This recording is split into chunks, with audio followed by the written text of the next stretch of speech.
It's a beautiful Saturday evening on this Memorial Day weekend. The Phillies taking on the Houston Astros in the second of their three-game series. Hello, everybody. I'm Todd Callis along with Chris Wheeler. Glad you could join us tonight as the Phils take on the Houston Astros. Under new manager Terry Collins. And Wheels, here's a rookie manager who, yeah, he's got a bit of a honeymoon period, but really he doesn't, because this is a team with some high expectations, the Astros. High expectations, Todd, because they have a pretty big payroll. After they signed Drabek and Swindell, and then they sign a lot of their young players to long-term deals with pretty good numbers. So, yeah, they expect them to contend this year. They're a good team, though. I mean, they've got more power than you think.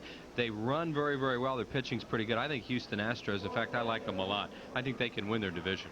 Well, they've won 3 out of 4 on this road trip in Atlanta and Philadelphia. They continue that trip tonight. The pitching matchup is Brian Williams for the Astros, Danny Jackson for the Phils. We'll be back with the starting lineup right after this.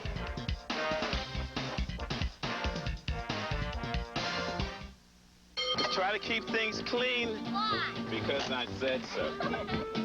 When you fill up with Mobile Super Plus detergent gasoline, Don't bounce the ball off the you ceiling. put years of detergent know-how into your engine. I just washed the window. Keep your fingers off the glass.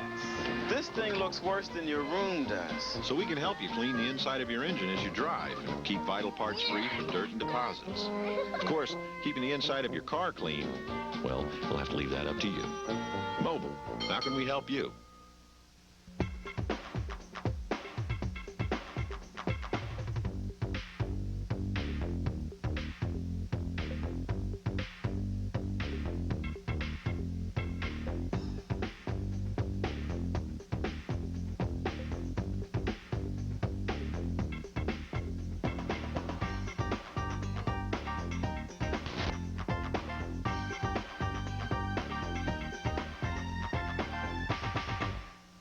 Only at the new Huntington Valley Acura on Philmont Avenue, new 94 Legend L with leather, $299 a month for 24 months. $299 a month for 24 months. In order to establish new sales records, the new Huntington Valley Acura is making this exclusive offer, $299 a month for 24 months.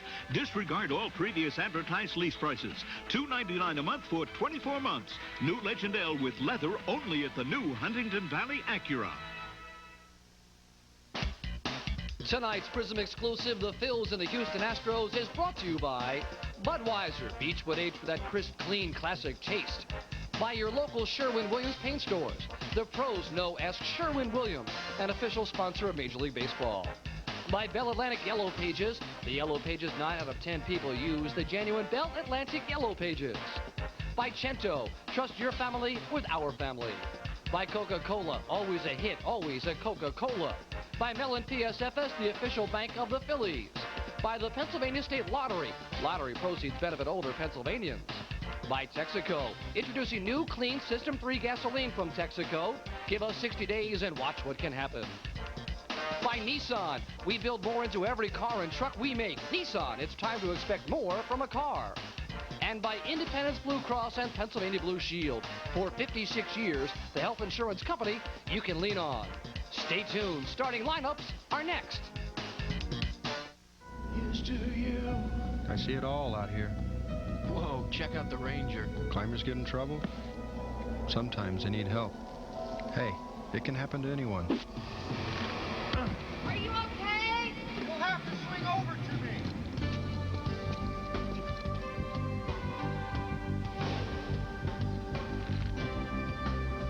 For all you do.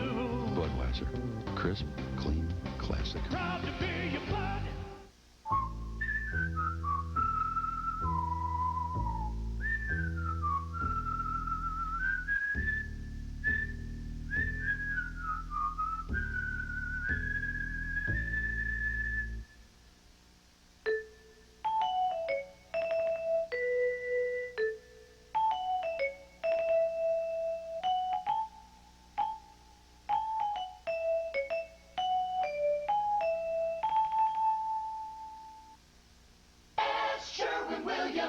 Looking for great prices on paint, wallpaper, and more? Come to Sherwin-Williams Parade of Savings. Right now, Classic 99 Interior Flat is on sale, just $12.99 a gallon. And A100 Exterior Flat is only $13.99 a gallon. We have thousands of new wallpaper patterns on sale, too. It's all here, plus friendly advice at your neighborhood Sherwin-Williams store. America's place for paint. Come in for a real parade of savings. Sherwin-Williams. Welcome back to the Vet, everybody, as the Astros take on the Phillies on this gorgeous Saturday evening. Let's take a look at the Sherwin-Williams starting lineups for rookie manager Terry Collins. James Mouton in center field. Kevin Bass, the switch hitter, in right. Craig Biggio at second. Jeff Bagwell, the first baseman. Ken Caminiti at third. Luis Gonzalez, the left fielder. Tony Eusebio is the catcher. Andy Stankiewicz gets the start at short, and Brian Williams is on the mound. And we are ready for action as Danny Jackson takes the mound for the Phillies. DJ has been outstanding this year with a record of 6-1 and ERA of 2.77 as he deals with James Mouton, the first batter of the evening. And the first pitch of the evening is bunted at for a strike, 0-1. Danny Jackson in 10 starts has 3 complete games. He's among the leaders in the National League in ERA with a 2.77 mark. That's good for 8th in the league. 6 wins in 74 2/3 innings. His 3 complete games tied for the league lead. Mouton sends one down the right field line, drifting foul into the crowd. 0-2. Mouton is a young player who was the most valuable player in the Pacific Coast League last year. Put up tremendous numbers. He can run. They like him as an outfielder, and they're playing him in center field tonight, giving Finley the night off. And Terry Collins' reasoning behind that is to find out whether or not he plays it very well. They think he can play it, but they want to know whether or not, if Finley were to ever go down for any protracted period of time, whether or not this guy could step in and play center. They know he can play right and left. Steve Finley, who played all 162 games a couple of years ago, hasn't missed a game yet this year. Called third strike on James Mouton, and Danny Jackson's off to a great start. 3-pitch strikeout, 1 down here in the first. And defensively tonight for the Phillies, let's go around the outfield with Pete Incaviglia, Lenny Dykstra, and Jim Eisenreich. Kim Baptiste at third base, Mariano Duncan at second, Mickey Morandini, or Duncan at short, Mickey Morandini at second, Ricky Jordan the first baseman, Darren Dalton, and Danny Jackson the battery. I'll bring up switch hitter Kevin Bass playing right field tonight. Bass making his return to the Houston Astros, the team he has played on more than any other in his career. He takes a called strike, 0-1. It's funny, he's a 271 lifetime hitter, right around 270, and he's right left the same. It's amazing over his career. Probably a little stronger right-handed. Danny Jackson has thrown 4 pitches and has 4 strikes. That pitch finally misses. It's 1 ball and 1 strike. DJ has been outstanding, the model of consistency. In all his starts, he's gone at least 6 innings. 10 starts on the year. His last 7 straight, he's gone through the 7th. The 1-1 pitch to Bass. Fouled back to the screen, 1-2. Bass started his major league career briefly with Milwaukee, then went to the Astros. Played with Houston from 82 through 89. He at one time was traded for Don Sutton when he came over to Houston the first time. Of course, he was a very young player then. He's always been a very solid big league player. Takes it outside. It's 2-2. Played with the Giants and briefly with the Mets before coming back with the Astros last year, signed as a free agent. Just underway from the Vet. Glad he could join us on Prism tonight. Danny Jackson's 2-2 pitch is low, and the count runs full on the Astro right fielder Kevin Bass.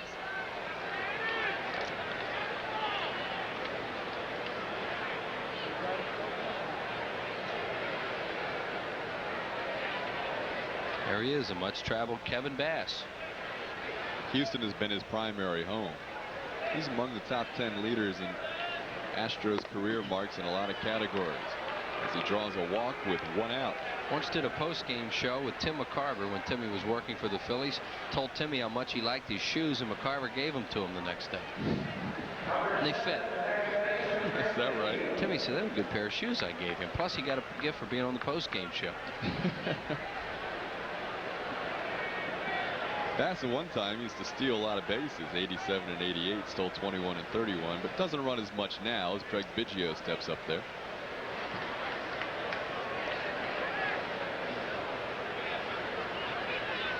Biggio squared as if to bunt, but takes it inside, ball 1. And Biggio taking a pitch in case Bass wanted to go. Now, this is a good hit-and-run situation if they decide to go that way. Biggio, even though he's batting in the 3-hole, controls the bat really well. And Bass is still a good base runner.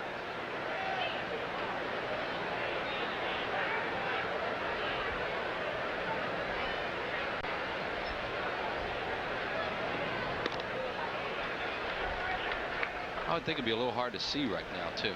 Right around the twilight, the way it is, when they start these games at 7 o'clock, sometimes the pitchers can have a little bit of an advantage early. I mean, not always, but you see the sun up there in the upper deck, and there can be a little bit of a glare early on.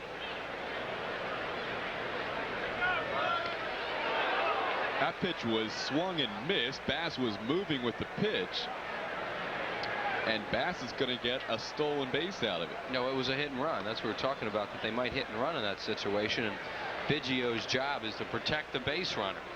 So there goes Bass. Now he'll look in the whole time, and Biggio just tries to protect by swinging at it. Awkward swing, and Dalton didn't catch the ball. And it goes down, as Todd said, as a stolen base since the runner was going. So they moved the runner without Biggio having to put the ball in play. First steal of the year for Kevin Bass, and Biggio has a 1-1 count. On the outside corner, 1 ball and 2 strikes. Biggio hits a lot of balls the other way, too. Up among the league leaders in doubles, and Dykstra's shading him slightly towards right center.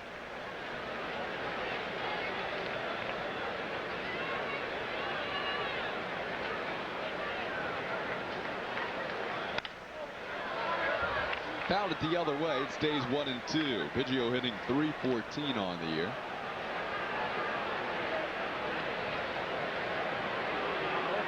Few of the Astros have solid numbers against Danny Jackson, including the Astros second baseman, formerly a catcher. Yeah, originally signed as a catcher, then played center field for a little bit for them, and then they moved him to second. He's become an all-star player.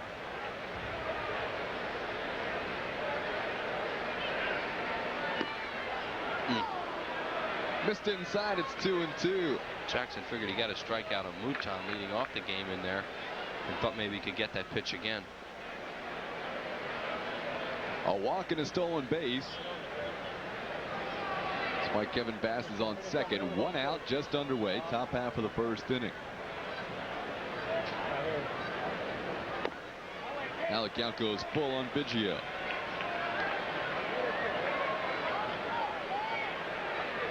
The only player in Major League history to make the All-Star game as a catcher and as a second baseman. Right now he's looking for an RBI. He has 20 on the year.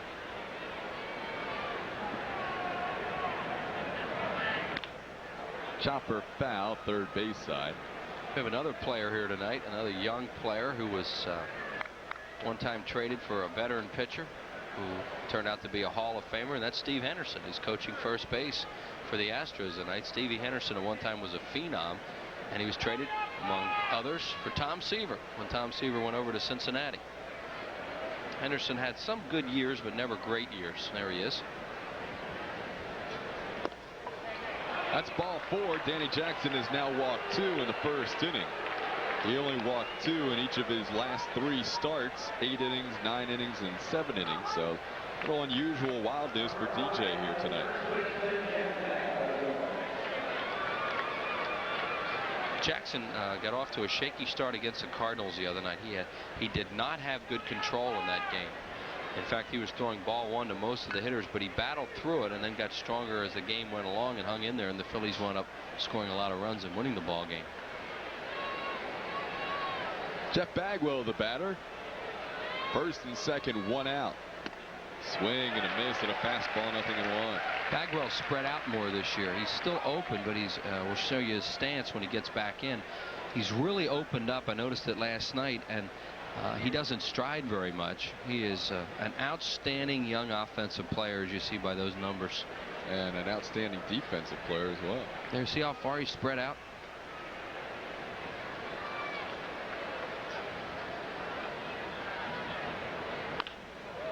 Grounded foul, Jackson ahead, 0-2. Just kind of picks that front leg up and then puts it down. Not a lot of motion. No, and he's quick enough and strong enough that he's able to keep his hands back and still really drive the ball, even though he doesn't stride into it much. He probably feels that it's helping him not get out front. Bagwell's another guy that was traded for a pitcher. Yeah, not a Hall of Famer. Well, in some ways. Larry Anderson. 0-2 pitch is grounded foul. Sox needed a guy in the pen late in the season as they were making a run for the division, and Bagwell became expendable. Bagwell at the time was a third baseman who really struggled with that position. When he came over to Houston, they made him a first baseman, and he really found a home. If he's not already, he may soon be the best first baseman in the National League.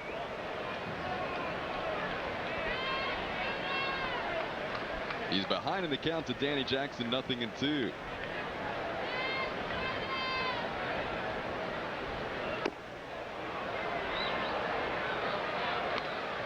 They've been pitching him inside. He's been pulling everything, and they decided to try something away and see if they could get a called strike or maybe chase it, but it was too far away.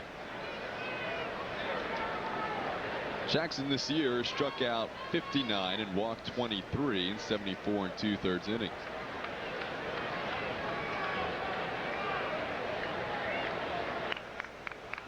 Johnny Padres, who has seen a lot of his arms go down this year, and it's pretty frustrating for the pitching coach.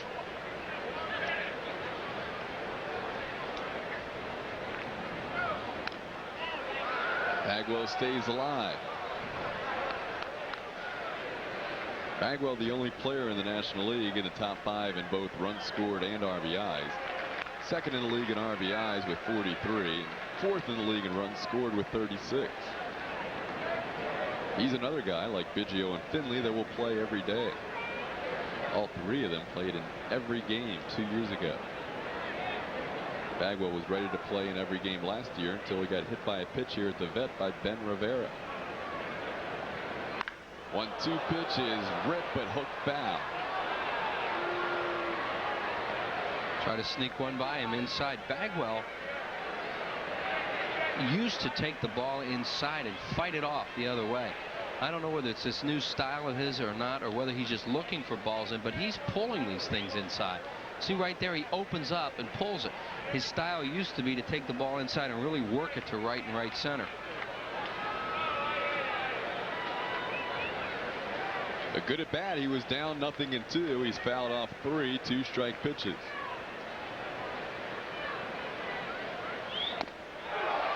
Just misses a tad high, maybe outside. It's 2-2. It's a slider.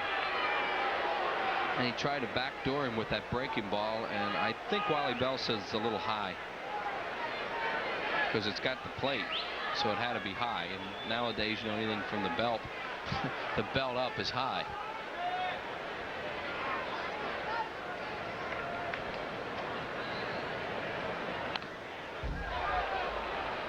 Bagwell stays alive.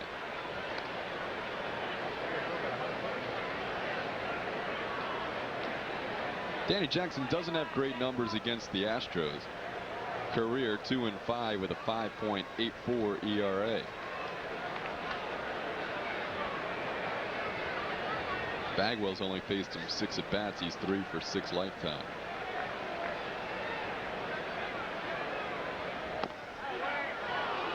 Well, he's become a tough out. It's a really good at bat for Bagwell in the first inning, making Jackson throw a lot of pitches. Now we'll see if they run him. Bagwell has fouled off 4 2-strike pitches. Now he's run the count to full after being behind 0-2. There they go. Swing and a miss. Dalton's throw to third, but Teese wasn't there.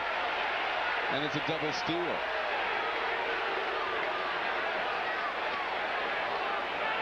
Well, he's playing him way back. The pull,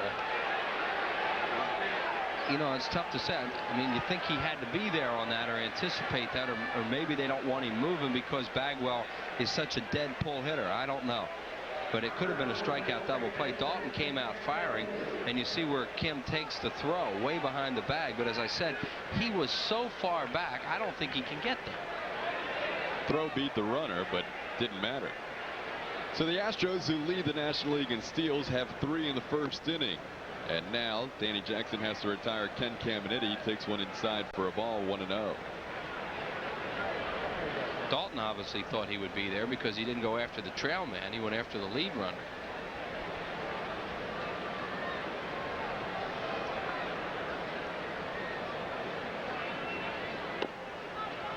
That's on the outside corner. 1 ball and 1 strike. Caminiti didn't like it. He thought it was outside. This guy has been red hot. 13-game hitting streak, which is his career high and also the high on the Astros this year. Hitting .438 in the past 13 ball games.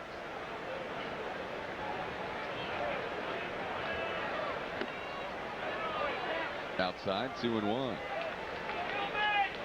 Well, Jackson's run some deep counts in this first inning. Struck out the first batter, James Mouton, on 3 pitches, but then a full count walk, another full count walk, and a battle with Jeff Bagwell before he struck him out. There's a left-handed hitter on deck. See how he approaches Caminiti here. Strike at the knees, 2-2. Luis Gonzalez is the left-handed hitter you speak of.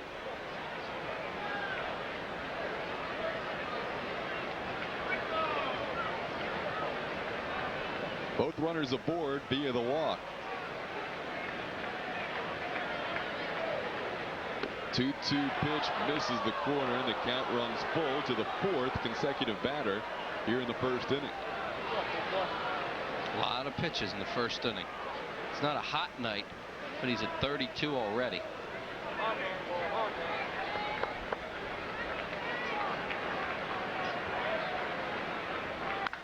This ball is ripped to left field. Incaviglia over. He won't get there. And it bounces through a crack in the wall. That'll be a ground rule double. The Astros take a 2-0 lead on the RBI double, the 2 RBI double off the bat of the red-hot Ken Caminiti. Well, Danny Jackson trying to work out of it and can't do it because Caminiti is so hot. There's the crack that the baseball just went through into the bullpen for the ground rule double. This might have been a slider. It looked like it stayed up. Yeah, it was a breaking ball in the middle of the plate. He threw him a 3-2 breaking ball with the base open and just got too much of home plate, and Caminiti made him pay for it. Look at that go right through that crack. Caminiti now has a 14-game hitting streak, and a couple of walks have hurt Danny Jackson in this inning. It's 2-0 Stros on just that 1 hit. Now Luis Gonzalez rips one foul into the crowd, 0-1. Another good crowd gathering here tonight on this Memorial Day weekend. 41,000 plus last night. They got to see the return of the Wild Thing. A good ball game. The Astros winning last night's game. 0-1 pitch. It's now 0-2.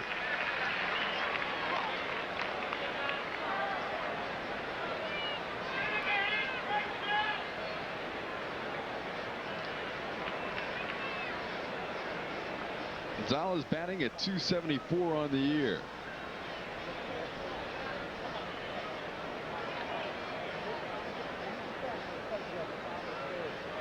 Swing and a miss, strike 3. So Jackson strikes out the side, but in between a couple of walks and a costly double with 2 outs by Ken Caminiti. The daily number. Wow. I play it every day. Excuse me. I never forget. Pennsylvania Lottery's daily number. Don't forget. Whoa. Hot wax. Big 4. I play every day. Never forget. Hey, memory is my middle name. Like Frankie and Johnny. Big 4 from the Pennsylvania Lottery. Don't forget. Johnny and Frankie. No? Retirement? I'm too young to be worried about retiring. I'm set. I've been socking away a little of my paycheck every month. The same company for almost 20 years. They'll take care of me. You bet I got my nest egg covered. In these uncertain financial times, turn to Nationwide Financial Services for a wide range of investment alternatives, most of which are tax advantaged. Because someday soon, the quality of your life may depend on the quality of your investments. It's hard to top this one. A free cap featuring the championship logo. Compliments of Texaco. For men 15 and over when the Phillies play the Cardinals Sunday, June 12th at 8:05. Call 463-1000. We're back. A couple of walks hurt Danny Jackson in the top half of the first inning. Now this Phillies lineup, brought to you by Sherwin-Williams, will try and get it back for Jimmy Fregosi. Len Dykstra leads off in center field. Mariano Duncan playing shortstop. Ricky Jordan at first base. Darren Dalton batting cleanup. Pete Incaviglia in left field. Starting against a right-hander tonight. Jim Eisenreich in right. Mickey Morandini at second. Kim Batiste at third. And on the mound, Danny Jackson. Defensively for the Astros, and they have a good one. Luis Gonzalez in left field, James Mouton in center, Kevin Bass playing right field, Ken Caminetti at third base, Andy Stankiewicz, a former Yankee, the shortstop, Craig Biggio at second, and Jeff Bagwell at first. Tony Eusebio is the catcher, and on the mound, a right-hander just back from the minor leagues, Brian Williams. Brian Williams started the year with the Astros. He was their fifth starter, and they didn't need the fifth starter early on, so he appeared in a couple of games out of the bullpen. Finally stepped into the rotation against the Mets on April 16th. He is now making his fifth start of the year, and he has not fared well so far. There you see his numbers: 40 hits, 17 walks in 21 2/3 innings. He has pitched much better recently. He was sent down to Tucson, the AAA farm team of the Houston Astros. And down there, he was 2-0 with a 2.21 ERA. The dude, Lenny Dykstra, will lead things off for the Phils.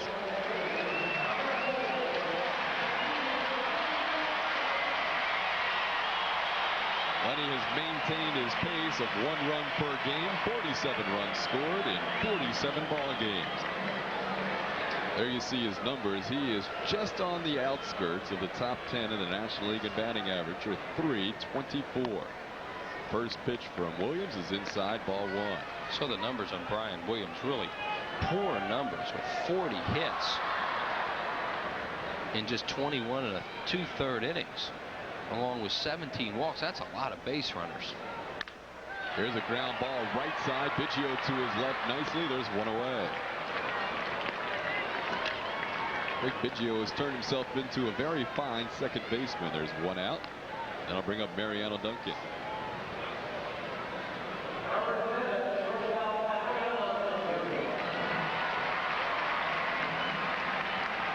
Duncan batting .274. He has a whole bunch of RBIs, 32 in all, second to Darren Dalton. He's getting another start tonight at shortstop.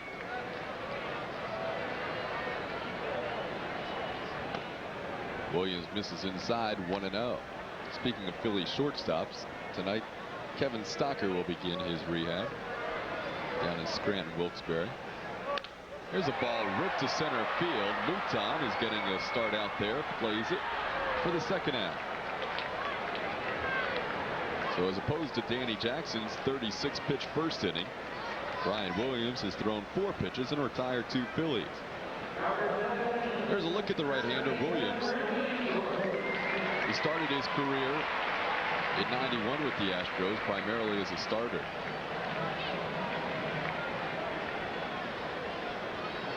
'91 and '92 started every game that he appeared in, and last year was used out of the bullpen.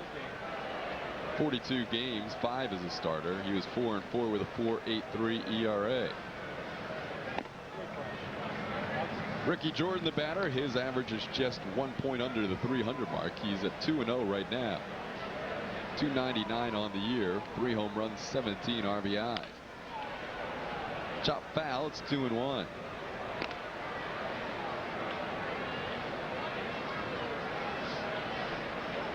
Out of high school, he was drafted as a shortstop by the Pirates in the 3rd round. He was the highest drafted player not to sign that year. Ended up going to the University of South Carolina, where he was an excellent outfielder as well as pitcher. Off the hands, Jordan to Andy Stankiewicz. And an easy 1-2-3 inning for Brian Williams.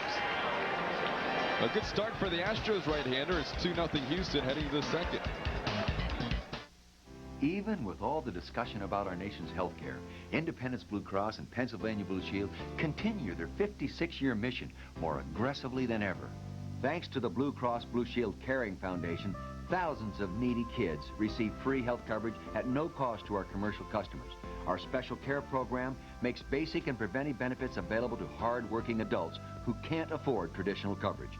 We cover hundreds of thousands of individuals, senior citizens, and small businesses, giving them the peace of mind that comprehensive insurance can provide, which in most cases would not be available elsewhere. All this, plus our attractive, affordable programs like Personal Choice and Keystone. And we're doing the job with one of the lowest administrative expense ratios in the nation. That helps hold down your premiums. Within this ever-changing healthcare environment, Independence Blue Cross and Pennsylvania Blue Shield stand by their commitment to high-quality, accessible health insurance for everyone. No wonder we're the health plan you can lean on. The time has finally come for the cordless power roller from Wagner. Now you control the flow of paint. So the Wagner Power Roller can cut jobs in half. Smoothly and evenly, it can cover areas twice as fast. And cleanup is a snap. So you can finish one job and do another. Get your hands on a real value, because the value of Wagner keeps on rolling. Astros lead 2-0 at the end of one. We have a great new gift item for all fans 14 and under. It's a color photo pack with a team picture and action shots of all the Phillies players. Compliments of Mellon PSFS. Make sure you plan early to come on out. Order your tickets easily by phone by calling 463-1000, or you can stop by the Phillies Center City ticket office at Mellon PSFS. That's located at Broad and Chestnut Street. Get well wishes tonight to Jackie Murray, recovering from surgery. That from Matt Miller here on the Fanavision crew. And happy 40th birthday to David Cohn, celebrating with friends in Legends Suite in center field here at the Vet. Ground ball right side. Tony Eusebio is the batter, and he is retired by Nicky Morandini. One out here in the second. Yeah, and after the first inning that Danny Jackson had, he can use some of those first pitch outs, Todd. DJ threw 36 pitches in that first inning. Ran full counts on 4 straight batters. There's one out, nobody on. It'll bring up the former Yankee and current Astro, Andy Stankiewicz. Stankiewicz played mostly second base with the Yanks. Did play shortstop as well, but over here with Houston, he has been only at short. This is his 6th start as the Astros shortstop. They have a fine young shortstop in Andujar Cedeno, who they developed over the last few years. Stankiewicz getting a chance to play tonight. You see, he was acquired from the Yankees for Xavier Hernandez. Pretty good right-handed pitcher. Ball's fouled out of play, 1-1. And that is Andujar Cedeno at this point getting the night off. Still very young and one of the fine young players that Houston has. Astros also acquiring pitcher Domingo John in that trade. Here's a ball fisted down the right field side. It's going to be a fair ball for a base hit. Well, Stankiewicz inside outs it for the Astros' second hit on the night. He's a 1-out base runner. Danny Jackson trying to work Stankiewicz in on the hands and makes a good pitch to him. And just fights it off, bloops it into right field.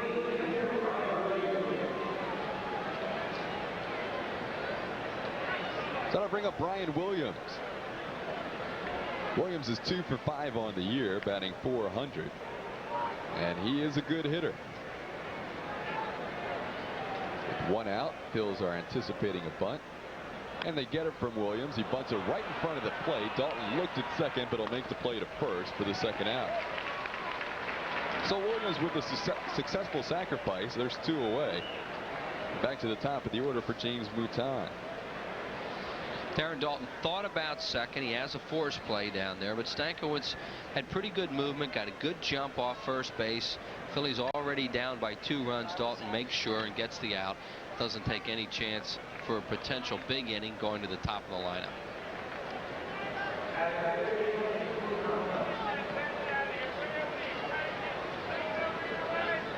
Mouton struck out his first time up.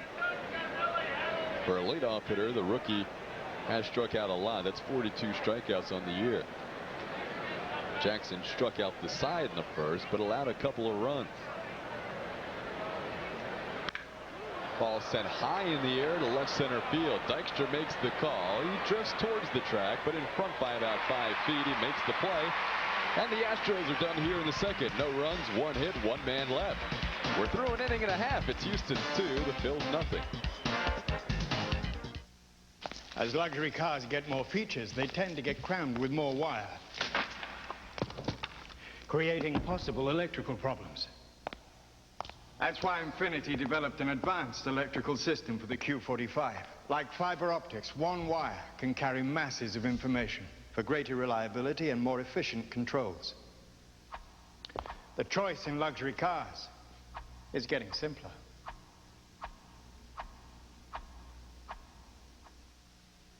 For cars designed to perform better with higher octane gasoline, Texaco now gives you new Clean System 3 Power Plus and Power Premium, both with an advanced system of engine cleaning designed to work overtime for the highest performance, lower emissions, and improved mileage.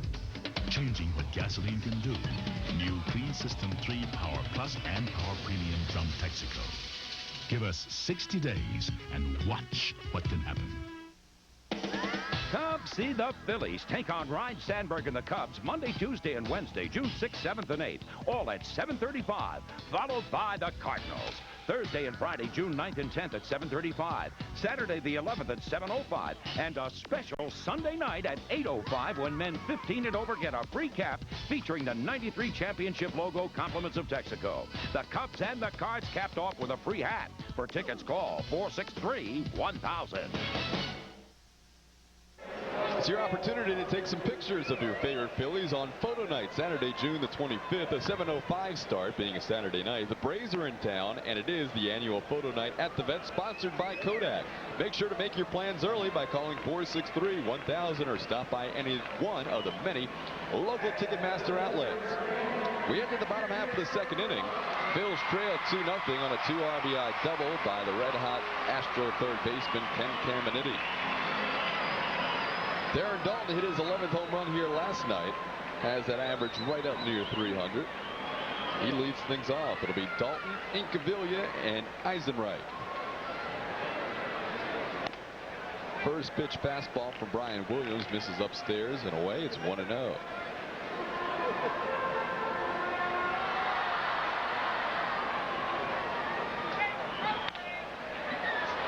Pitch is fouled back. 1 ball and 1 strike. Dalton leads the team in home runs with 11. Leads the team in RBIs with 35.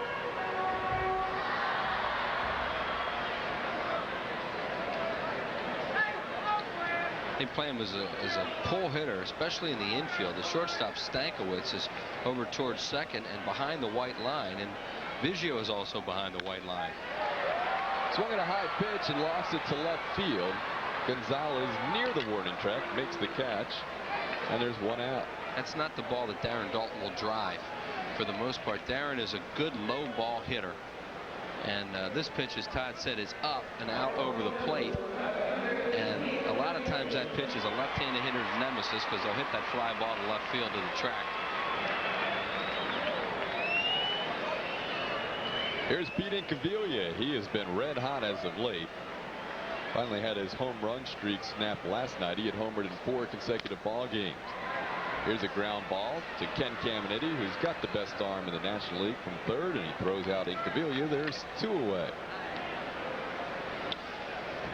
Happy birthday and get well wishes tonight to Renato Prince, birthday number 86, recovering from a heart attack, and hope he feels better real soon. And happy birthday tonight, number 81, to Vince Daly from Ocean City, New Jersey. That's probably a jump in town this weekend.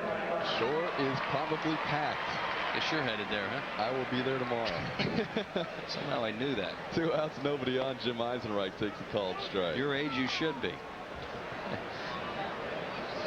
Eisenreich batting at .313 on the year. Brian Williams has pitched through the first 5 hitters with relative ease. 1 ball and 1 strike.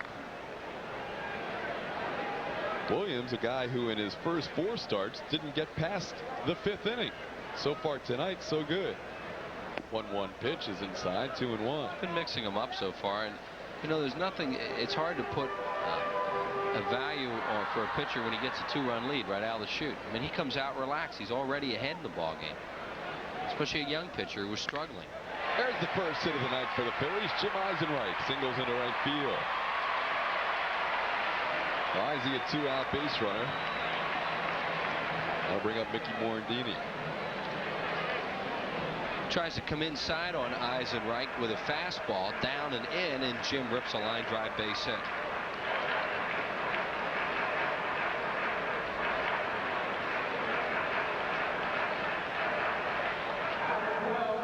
There's Mickey Morandini riding an 8-game hitting streak. During that time, he's hitting .300.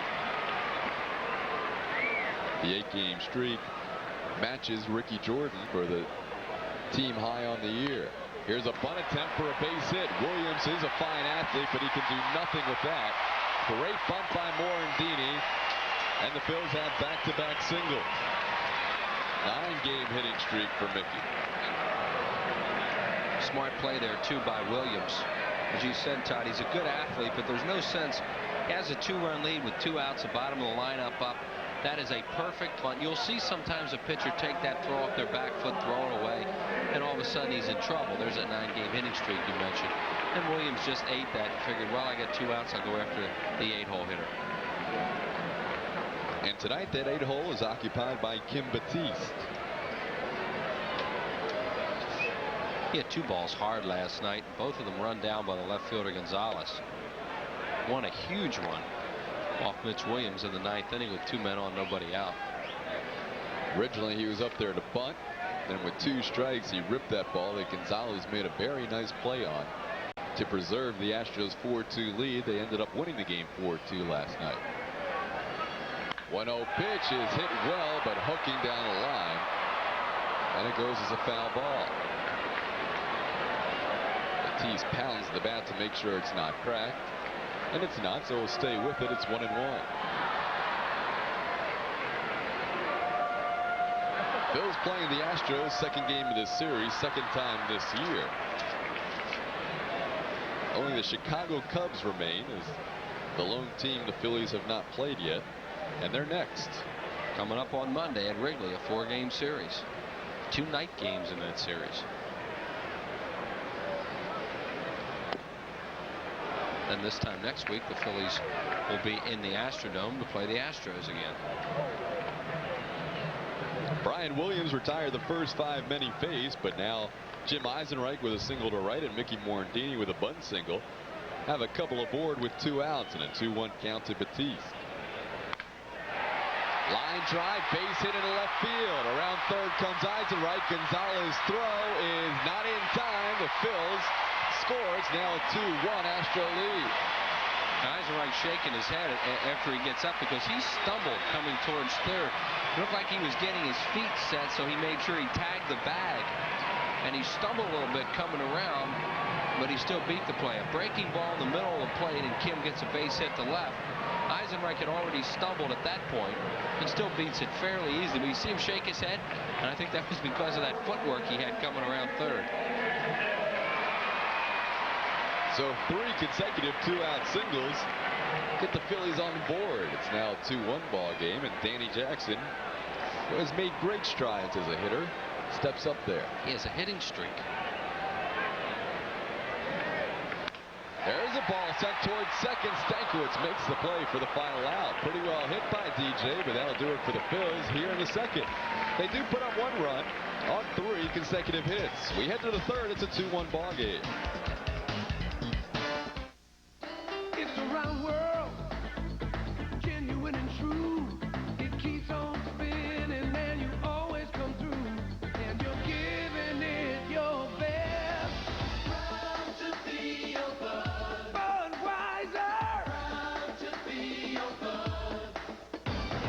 Proud to be your bud. Ooh, yeah. Proud to be your. Proud to be your bud. When Bob borrowed a lawnmower, all he got was short grass. When Bob borrowed hedge clippers, all he got was nice shrubs. When Bob borrowed a ladder, all he got was red shutters. When Bob borrowed a hose, all he got was wet. But when Bob borrowed money, he got indispensable banking services. The Mellon PSFS Smart Accounts. The package accounts for people who borrow as well as save. Looking for the best midsize for your money? How'd you know? Try the new Oldsmobile Sierra. It's the lowest priced midsize car. So, how low is low? Well, right now during Sierra season, it's only $14,195, and that includes anti-lock brakes, air, automatic, stereo, and driver's airbag. All that for only $14,195? Mm-hmm. Now during Sierra season for a limited time only. The Sierra Special Edition at $14,195. It's the lowest priced midsize. Period. Now at your local Olds retailer. Mark your calendar for the ever-popular Photo Night, courtesy of Kodak, when the Phillies battle the Braves, Saturday, June 25th at 7:05. Got the picture? For tickets, call 463-1000. Hey, Men's Cap Day. For all men 15 and over, you get a free blue baseball cap with the Phillies 93 championship logo on the front, compliments of Texaco. It's a perfect Father's Day gift, baseball and a cap to boot. Make sure you make your plans early by ordering tickets through 463-1000 or by stopping by the Center City ticket office at Mellon PSFS, located at Broad and Chestnut Street.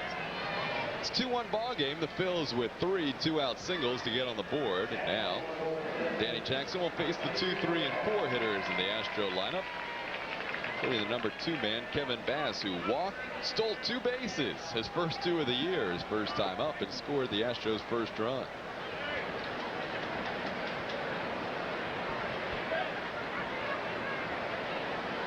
First pitch to him is a called strike on the outside corner.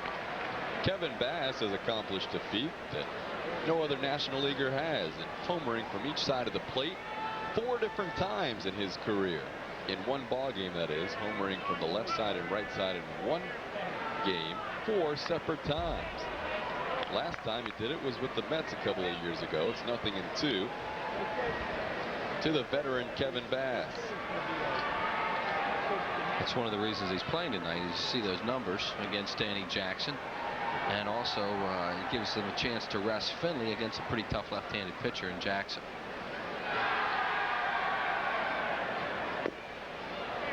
Pitches inside for a ball, 1-2.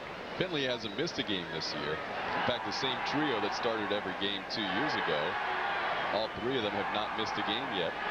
Finley still may get in there. Finley, Biggio, and Bagwell we're speaking of. That's Pete Harnish to his right, who was supposed to pitch here tonight, but is now on the disabled list. Called third strike. Fine pitch by Jackson. That's strikeout number 4. Bass lingers and now heads to the dugout. Bass probably thought that was inside the way he reacted to it. Danny Jackson has gotten 2 strikeouts now on balls on the inside part of the plate. He got Mouton to begin the game that way. DJ's had a couple of 9 strikeout performances this year, both of them in his complete games and 2 of his 3 complete games. Well, right now I think he'd rather get some ground balls to short. You know, after all the pitches that he's thrown early on, he needs to have some easy innings. He followed up with his 36 pitch first inning with a 6 pitch second inning. 1-0 pitch to Biggio, misses. It's 2-0.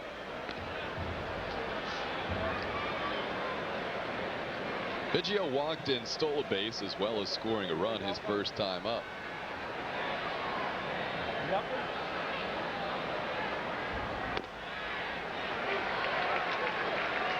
Two balls and a strike. Tonight on our Vintage Vision, take a look back at one of the longest games, one of the longest nights in Philadelphia Phillies history. It wasn't all that long ago. No. 2-1 pitch, 3-1. What's the matter, Reels? Because I'll never forget it. And then it was followed up, that doubleheader with the Padres, about 5 days later here on Prism, when we did 20 innings against the Los Angeles Dodgers. That was truly the homestand from hell last year, right before the All-Star break. 3-1 pitch on the inside corner. Biggio starting down to first, and instead he has a full count.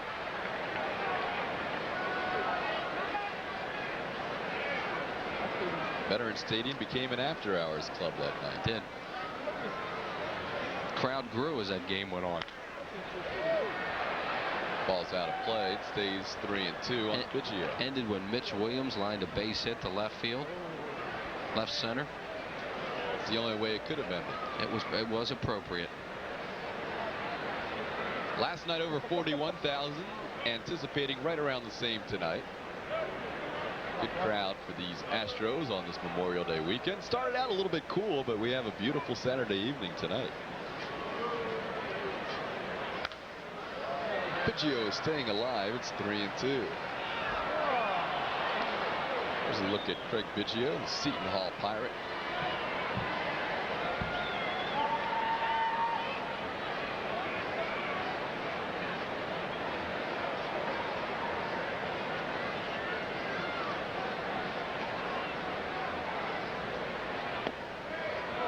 He held up.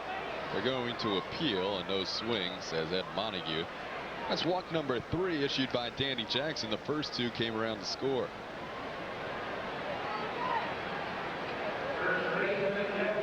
And Biggio will have to be watched. He's tied for the team lead in steals with 11.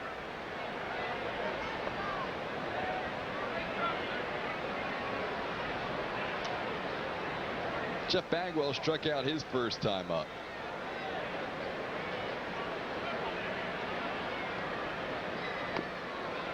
Called strike, 0-1. Jackson had Biggio leaning back towards first that time, if in fact he was thinking about running.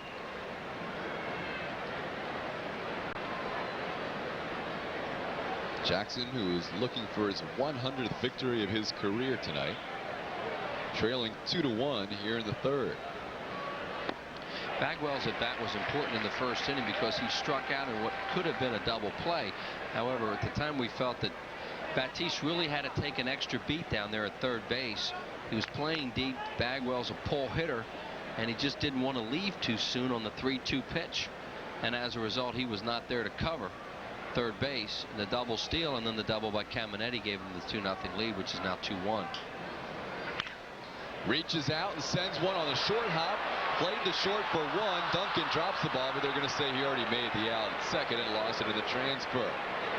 Well, Biggio didn't know what to do because Mickey Morandini looked like he might catch it on the fly. Instead, he took the short hop, and the Phillies get just 1.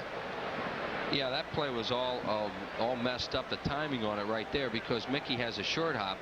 And now Duncan comes across and just drops the ball after he had already taken it out of his glove. He did still have a shot at Bagwell if he had thrown it to first base.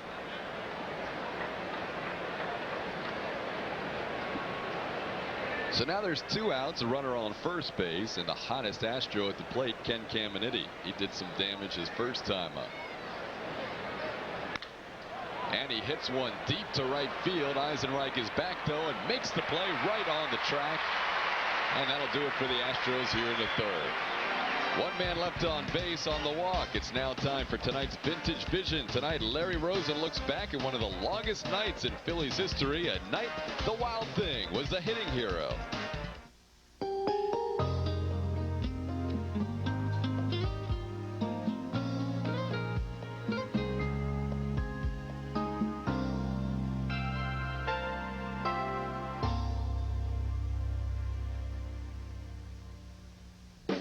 Let's look back to an early July evening 1993 that typified, no, helped define the 1993 Phillies. A scheduled twilighter against the Padres would not begin on time. The rain was the evening's early story. The ground crew would manicure, the umps would chat, but play would continue. And when Fred McGriff launched one off the backdrop in center field, Game 1 belonged to the Padres. But wait, the schedule says play 2, so after 1 a.m. we would begin anew. The Padres took a 3-0 first inning lead, and with Andy Benes on the mound, drama seemed limited. As the weeest of hours arrived, though, Ricky Jordan got an early wake-up call. Jordan, a long drive, deep left field. Back they go. This ball is gone. A home run, Ricky Jordan. Suddenly, the Phillies were down just 1, and a night of mythic proportions was unfolding. The heads were bobbing. The fanatic was dancing when Darren Dalton got the game tied at 5 just before 4 in the morning. And on we would go to the 10th when his wildness, Mitch Williams, got his only at-bat of 1993 and made it one for the books. That's a base hit. Incavilli's going to score, and the Phillies win the game on a base hit by Mitch Williams at 4:40 in the morning.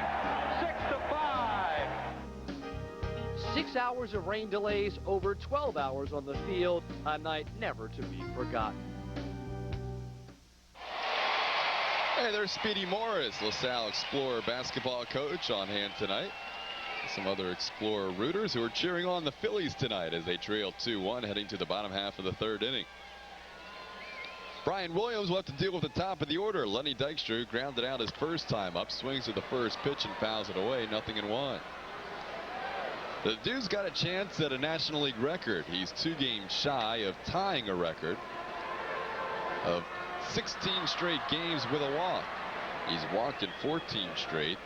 The NL record is held by former St. Louis Cardinal Jack Clark, who did it in 1987, walked in 16 consecutive games. Here's a ball in the dirt, 1 ball and 1 strike. Averaging 1 run per game, leading Ray Langford by 7. Here's a hard hit, ground ball, base hit. Past Craig Biggio into right field. So Lenny Dykstra has the Phil's 4th hit of the night, and he's a leadoff base runner. Dude has been getting on base in bunches lately. Coming in, he had a .642 on base percentage in his last 67 plate appearances. So now he's on for the first time tonight in his 2nd plate appearance, and that'll bring up Mariano Duncan.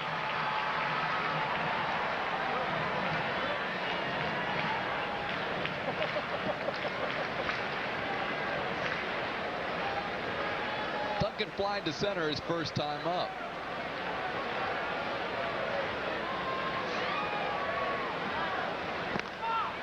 Balk is called on Williams. Dykstra will get second base. First base umpire Ed Montague calling the balk. Well, you see the motion he gave with his foot. He's indicating that Brian Williams started towards the plate and then moved towards first. That's why he called a balk. He's saying he dipped that front knee towards home plate, then pivots over. Those things.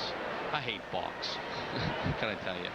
You don't think they should be a rule? Well, they should, but I mean that thing right there, you know. It's a little touchy. Well, but anyhow, Dykstra's on second. Yeah. And Duncan moves him to third as Biggio makes the play to first. So as Mariano Duncan does probably as well as anybody, moving the runners along. Well put, Todd. That's exactly right, because when Lenny Dykstra gets on base, Duncan does do a great job of moving him.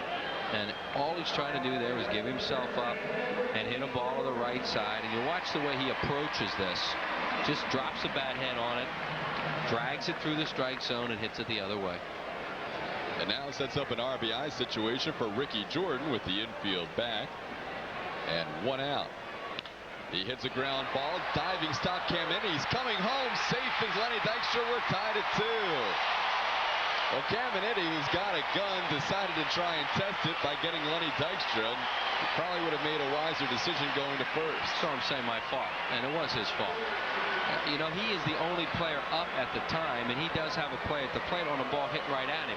But it wasn't hit at him. It was hit to his left. It took him down, actually, on a breaking ball. Jordan hits it, takes him down. Now he has to spin up. He's a little disoriented, throws wide. That's a play where he has to just surrender and throw to first, you know, and let the game stay tied. Lenny had the whole plate to slide out because Caminiti drew Eusebio away from home plate. So the Phils tie the game at 2, and here's Darren Dalton.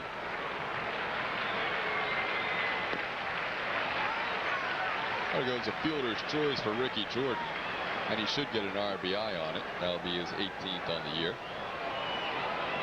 Dalton flied to left his first time up.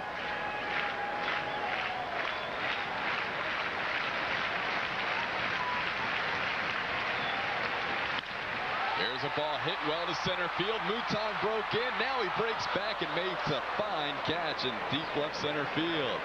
Jordan has to retreat back to first. Mouton outran his mistake. That's it. Speed can make up for mistakes. You mentioned earlier that they're trying to find out whether James Mouton can play center field. Well, you see him break in. He actually froze a little bit. Now, most guys, when they do that, it's over. But he outran him. Good play after making a mistake. A little bit different angle when it comes straight at you from center field. He's used to playing right field and adjusting tonight. And off the bat of a left-hander, it's going to have a tendency to slice away from you anyway. First pitch to Incaviglia is outside and low for a ball, 1-0. Incaviglia getting some starts against right-handers, hitting .308 this year against righties. Actually hitting better against right-handers than left-handers.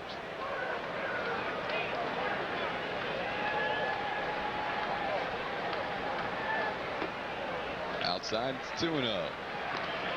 Inky has been one hot Philly in the month of May. Really struggled after a torrid spring. Hit 196 in April, but so far in this month, hitting .340, including 7 of his 8 home runs in this month. And Williams has fallen behind 3-0. Inky has been red hot. He takes a look at Larry Boa with 2 outs. Wheels. There's Terry Collins looking on. Well, you might see Fregosi let him hit away here. We shall see. He does, and he fouls it away. 3-1. I think Pete had a real good 3-0 pitch there, though. I mean, he's happy in that he fouled it away and he didn't put that ball in play, but it's not a ball that necessarily going to drive.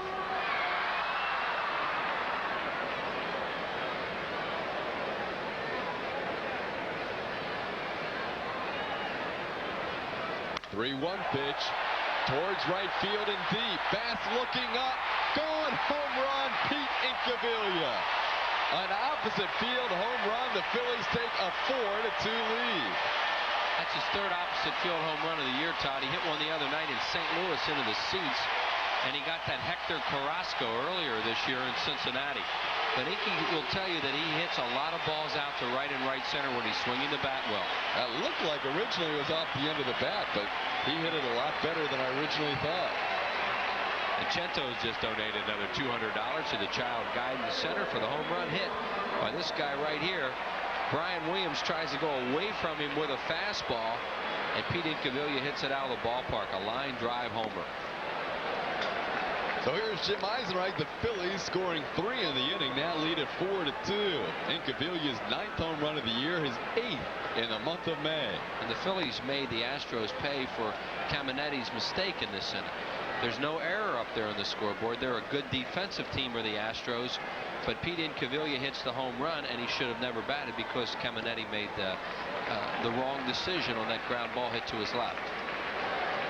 Well, Brian Williams, who has never gone past the 5th inning in a start this year, facing up with Danny Jackson, who has never been lifted from a game before the 6th inning, or before the 7th inning, I should say.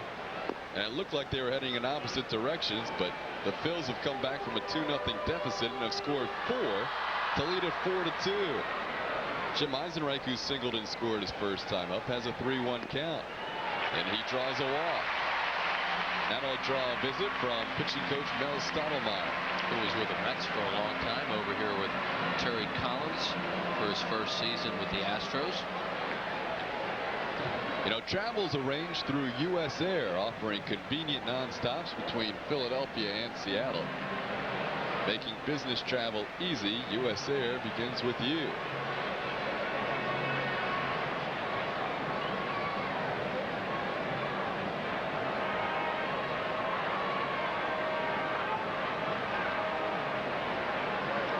Travel arranged through U.S. Air. U.S. Air begins with you.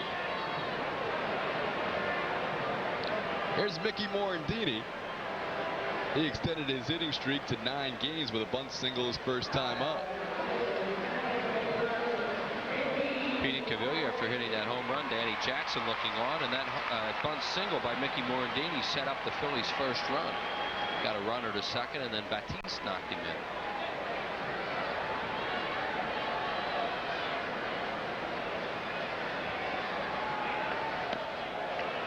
High and outside, 1-0. When Brian Williams went down to Tucson, I think he was probably the most surprised person of all. He thought he was on this team to stay. And he went down there and instead of sulking, had a good attitude, pitched 3 strong outings, and started strong here tonight in his first start back. However, the Phils have tagged him in the last couple of innings.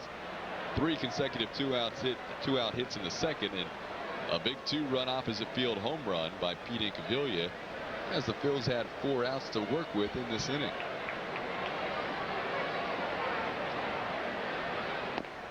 1-0 pitch misses outside. It's 2-0. Well, the road has not been good to Brian Williams this year. Coming into the game tonight, 0-2 in 3 games on the road this season with an earned run average of 10. Tom Edens pitched here last night briefly, loosening.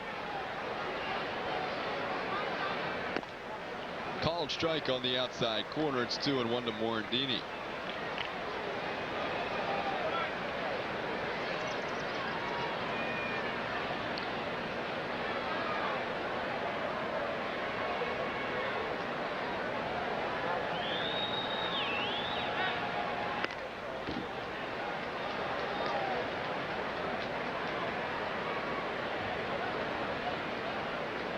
Williams' longest outing, 4 2/3 innings. That was his first start of the year. April 16th.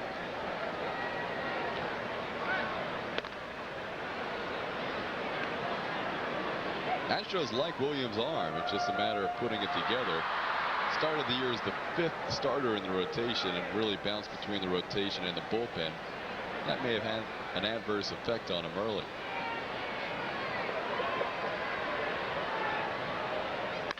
Ground ball knocked down nicely by Williams. He stays with it and makes the lob toss for the final out of the inning. But the Phillies take the lead with 3 in the 3rd, including a 2-run home run by Pete Incaviglia. Gary Maddox will join Wheels next. Phillies lead at 4-2. I finally made it to the big leagues. And my first game, we get the call. And I'm thinking, how lucky can a guy get?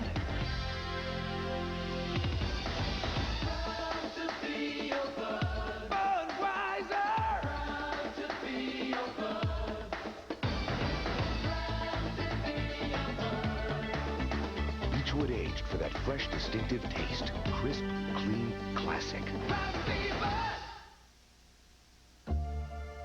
It comes specially equipped with dual airbags, cruise control, air conditioning, 4-speaker AM/FM cassette stereo, and power accessories like luxury sedans costing twice the money. The 1994 Nissan Altima GXE. It not only defines what a luxury car should be, it redefines what a luxury car should cost. Lease the Altima for just $750 down and $229 a month for 36 months. Come see the Phillies take on Ryne Sandberg and the Cubs Monday, Tuesday, and Wednesday, June 6th, 7th, and 8th, all at 7:35, followed by the Cardinals. Thursday and Friday, June 9th and 10th at 7:35. Saturday the 11th at 7:05. And a special Sunday night at 8:05 when men 15 and over get a free cap featuring the 93 championship logo, compliments of Texaco. The Cubs and the Cards capped off with a free hat. For tickets, call 463-1000. And back here at Veterans Stadium, Chris Wheeler along with Gary Maddox, who joins us. Houston Astros in this new Central Division, wide open. Pretty good young ball club. You like their chances? Well, I do. I like the fact that the Central Division is so competitive. That means that all the teams are going to be fighting to the end. So the Houston Astros, based on that, should be competitive and should have a shot at that wild card berth. I mean, but a win tonight, and they're tied with Cincinnati for first place. So, you know, they're not thinking wild card. They're thinking going all the way. I really like this young pitching they have, too. The guys got some good stuff on the ball. I know Bob Watson's very high on this pitching staff. They did a good job out of the bullpen last night behind the young right-hander Shane Reynolds, who had an excellent forkball. Luis Gonzalez will lead it off. He's batting out of the 6th hole, and Danny Jackson's first pitch on the way is outside for ball 1. It will be Gonzalez, Eusebio the catcher, and then Stankiewicz. Gonzalez struck out in the first inning to end the inning, and Danny Jackson struck out the side in the first. Nub back up through the middle, and nobody can make the play. Now it'll be a base hit for Gonzalez leading off the 4th inning. Well, you talk about when that ball hits off the AstroTurf and the pitcher's misjudging it. That ball was right on Jackson before he knew what happened. He didn't have a chance to react to it. I think it just kind of ate him up a little bit.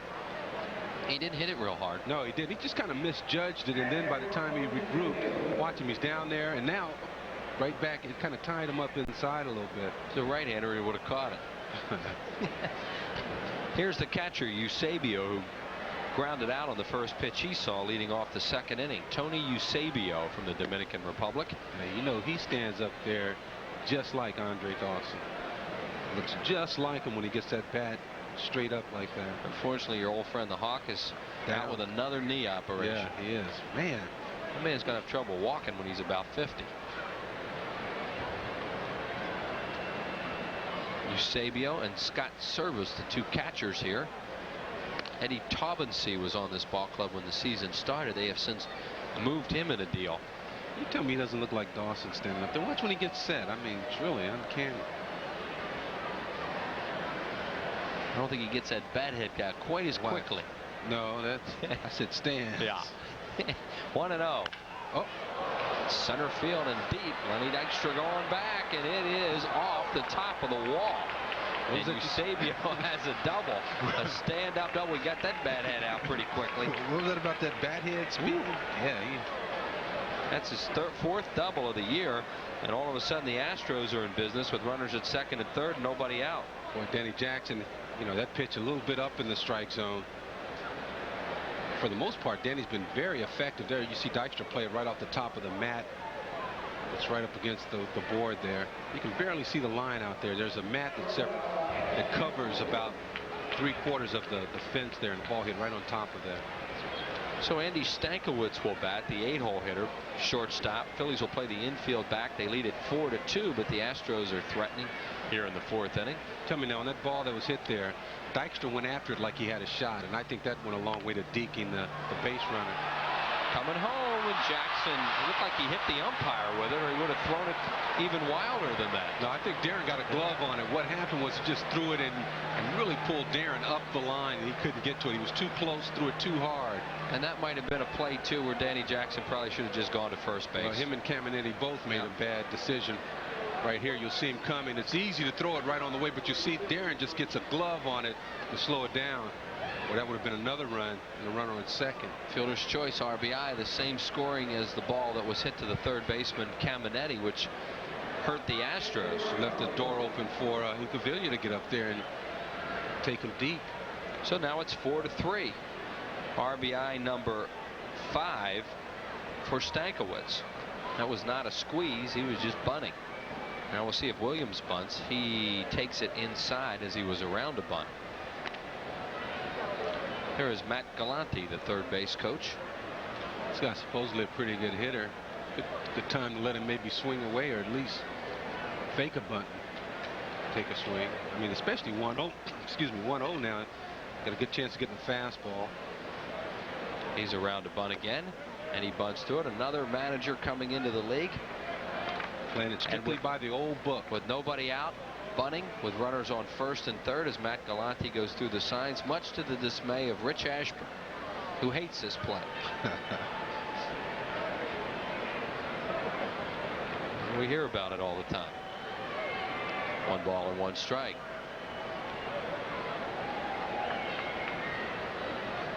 Round to bunt again, gets it down. It's a good one. Dalton will have just 1 play. Ooh, and he double pumped a little bit there. Sacrifice 2-4 as Williams gets the job done, and the Astros now have 2 runners in scoring position.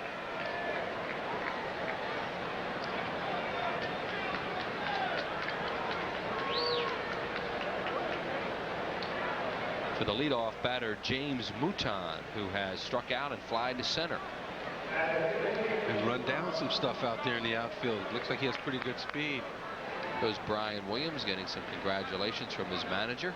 That is Terry Collins with the jacket. Phillies play the infield back with the exception of Kim Batiste, who is up in front of the bag at third base. Mouton hits it to Batiste. He looks the runner back and throws out the speedy Mouton. Eusebio started to go and then held up. They were not going on contact, obviously, because if they were, he would have been out. And the runner would have probably been up his back at third base. I mean, but you see, there's Kim playing in close. So why would you play the third baseman up and everybody else back in that situation? Well, you must have thought that the guy might be hitting the ball in that direction, because that was the only player they had up. And now with 2 outs, they go back for Kevin Bass. Kevin has walked, scored a run, and struck out. He's also stolen a couple bases tonight. So the Astros remain with runners at second and third now with 2 outs. That's Stankiewicz at second. Now, when you see Kim Batiste come in and he's playing tight like that, you know, Galante has told him. Rip foul out of play down the line. What Galante has told his base runner at third base is, hey, go if it's anywhere but to the third baseman, because by playing in, they took that away from him. And as you mentioned, both base runners have to know about the contact play too, or that runner on second would have been right up his back. There's no question. It's Matt Galante, longtime employee of the Houston Astros. And the count on the veteran Kevin Bass is 0-1. Astros with a run in here in the 4th inning. Bass takes it inside, and it's 1-1. Happy 77th birthday tonight to Anna Levenchuk of Barrington, New Jersey, a longtime Phillies fan.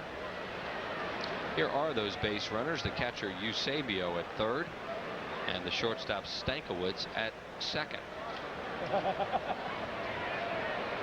Jackson gave up 2 runs with 2 outs before. He's got to bear down and get this guy.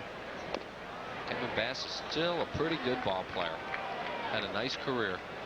Right, and now they're switch hitter. You know, now they're using him in situations, seem to be picking situations. He's hitting .327, so he's definitely being productive. 381 right-handed, 303 left-handed coming into the game. Of course, batting right-handed here against Danny Jackson. Count 2 balls and a strike on Kevin Bass. Low. 3-1 with Biggio on deck. New uniforms for the Houston Astros this year. New colors. They got rid of that old orange.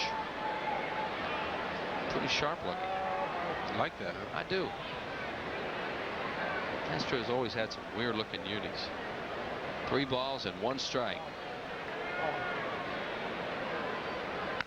Ripped to right field, a base hit. 2 runs will score. Kevin Bass gets it done, and the Astros now lead it 5-4 as they pick up a 3 spot. Well, I tell you, Danny Jackson again with 2 outs gives in to the runners. There was a base open. He was behind in the count to Kevin Bass, no question. But 3-1, he just came right in there. Kevin Bass did a good job hitting a fastball. Watch, here's a 3-1 fastball. Just on the outside part of the plate. Yeah, and once again, the fielding play, instead of him just taking the out in that situation, trying to probably do a little bit too much, gave them a 4th out in this inning, and so far the Astros have capitalized on it as Bob Wells starts to throw. Yeah, you know, that's been a key play. It's been something that's happened for both sides. Caminetti earlier made a play where he probably should have went ahead and taken the out, and instead threw home, and Dykstra was safe. The same thing happened to Danny Jackson earlier this inning. And he knows it. Boy, but it's so hard to give up that run, you know, when it's right there and you think you got a shot at it. Biggio has walked twice tonight, and the pitch is down and in. 5 runs, 5 hits, no errors. Houston, 4 runs, 5 hits, no errors. Phillies in the 4th inning.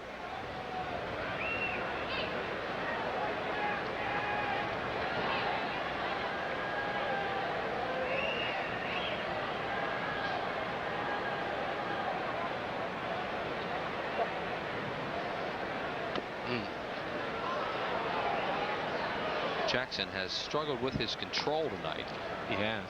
As we mentioned earlier, 4 of the 5 runs by the Astros have come with 2 outs.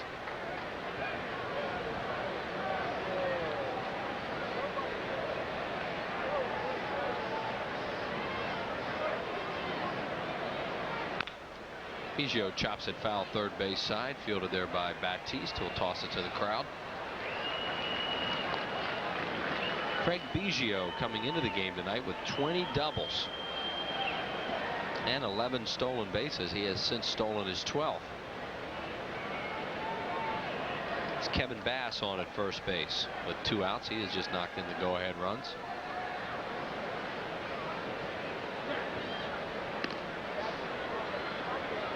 Kevin a little fake, and Danny Jackson saw him bluff there and just stepped over and through.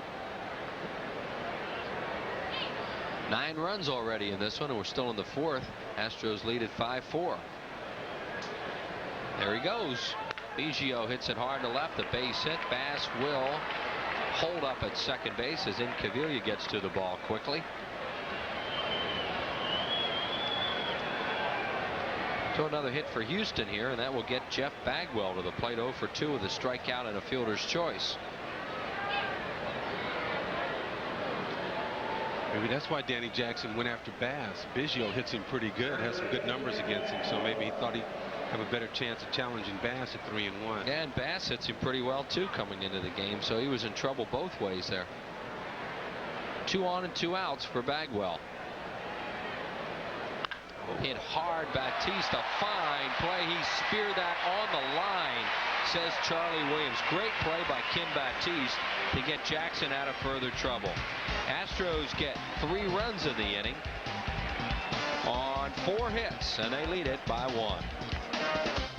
It started with an idea that has now won the prestigious Thomas Edison Patent Award, which annually recognizes major innovations in technology.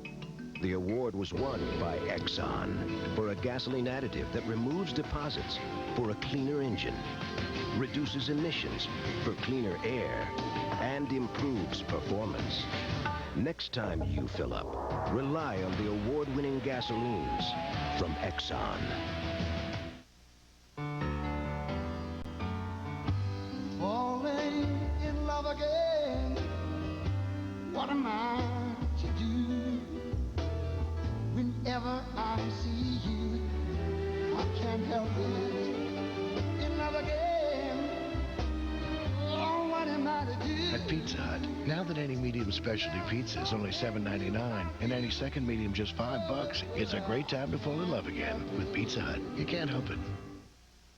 Only TWA takes you to some of Europe's most exciting cities for some of the lowest prices around. With so many daily nonstop flights, it's never been easier or more convenient to get to the heart of Europe, which is good news considering how much Europe there is to see. In fact, with so many flights to so many destinations, you might say that TWA's put Europe at your feet.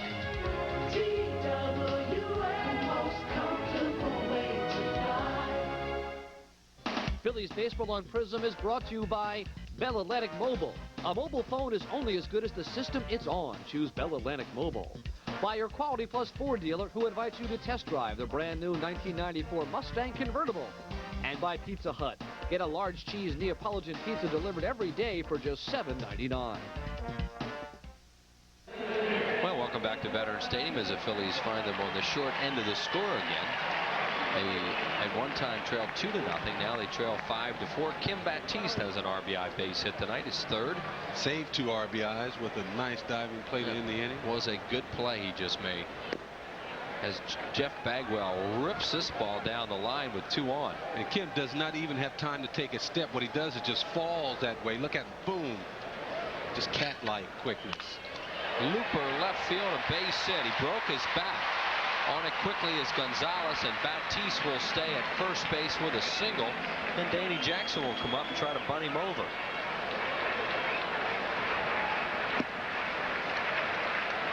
Well, this ball here is a breaking ball. You can see how he's fooled on that. Just reaches out. Because the ball was a breaking ball and stayed inside, he was able to be fooled and still put it in play. Here's Danny Jackson, who has lined out to second. Danny has a 3-game hitting streak. He also has 3 sacrifices on the year. The Astros look for the bunt from him. On deck is Dykstra. Caminetti charging at third. Here comes Bagwell, and it is low, ball 1. I mean, they were right on him.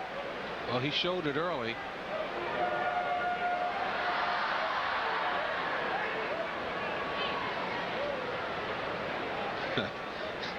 And the pitcher wants to look in there. He wants to hit so bad.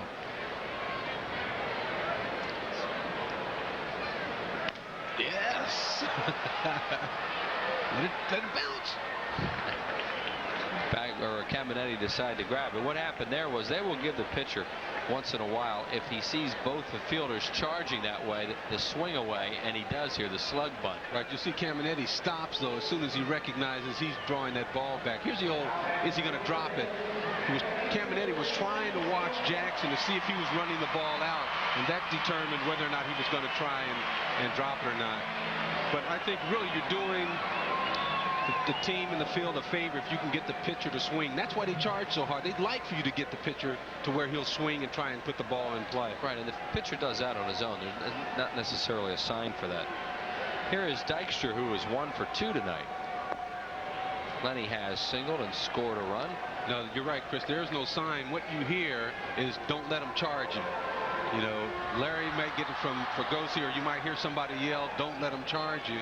And then that kind of is still no sign, but it gives you a little bit more security in trying that. Plus, you also know pretty well they're charging you. When you look up and they're both standing there.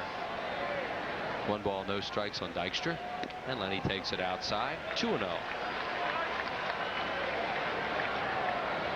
Dykstra now with 48 runs scored, tops in the league. Ray Langford of the Cardinals second with 40. Brian Williams, who has struggled in the last couple of innings. Both starters have not been sharp tonight. 5-4 Houston here in the 4th inning. Dykstra takes it low again.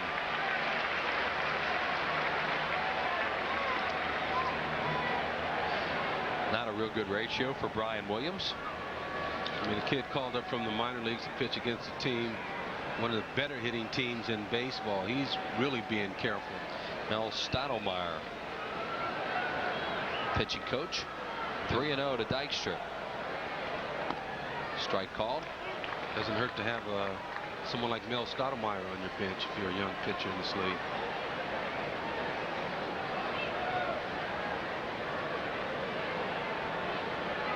Three and one, big hole on the right side as Bagwell has to hold Kim Baptiste on.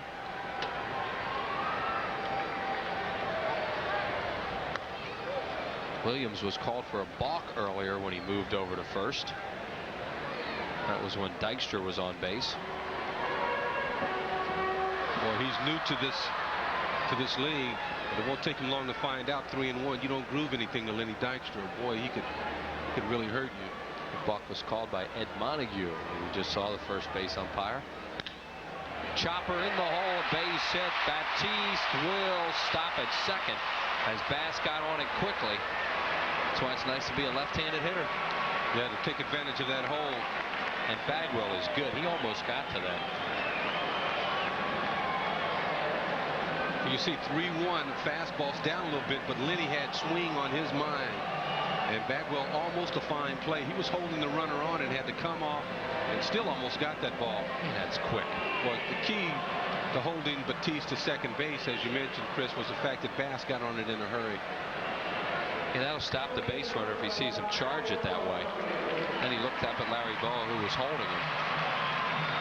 Mariano Duncan flied to center, then gave himself up last time, hit a ground ball to second to get Lenny over to third. That's hit number 7 for the Phillies. Duncan takes it inside. Ball 1. Astros get their bullpen up for the second time tonight.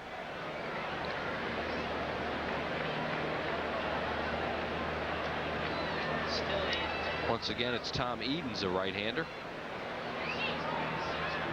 Duncan hits it towards the hole, cut off nicely. Caminetti throws to second, and he got Dykstra. Ball was not hit hard, and Caminetti was able to go to his left and get him. Well, Cameron, that's the second 360 he's done tonight. Come up throwing. The first time he missed Dykstra at home. This time he comes up and is able to get it over to Biggio. There's a 360 right there. Over to Biggio just in time to get Lenny, who was hustling down there. Caminetti has a real strong arm. Yeah, you just spin around, you might not come up where you thought you were. Get a little disoriented doing that. So now it'll take something with 2 outs as Ricky Jordan bats. Ricky has grounded to second, and he hit that other ball to Caminetti, on which he spun around and then threw home late. Ricky credited with a fielder's choice and his 18th run batted in on the year. That's such a dangerous play, sliding like that on AstroTurf, because if you hit a spot that doesn't give, then you're in trouble. And we saw that happen really to Alou. Moises Alou, when he broke his leg, he had rounded first actually and just slid on the AstroTurf to stop his momentum, and then that's when he turned his ankle. And that's what will happen. If you hit that and you don't slide because there's no give, you have a chance of getting a serious injury. Ooh. Big swing and a miss by Jordan, 0-1. Jordan did hit the ball the last time that he did the 360 on, but it was the same type of pitch, a breaking ball that he left inside. Kim Batiste, the runner at third. Mariano Duncan at first. 2 outs. Caminetti playing Jordan to pull over near the line at third. Duncan unlikely to go anywhere in this situation, and Williams steps off again and bluffs him back.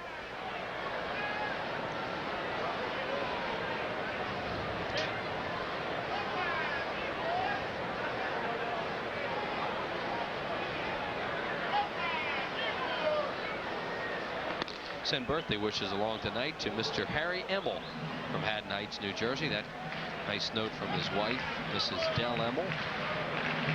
It's his 70th birthday, and Richie Ashburn and Gary Maddox are 2 of their favorite Phillies players of all time.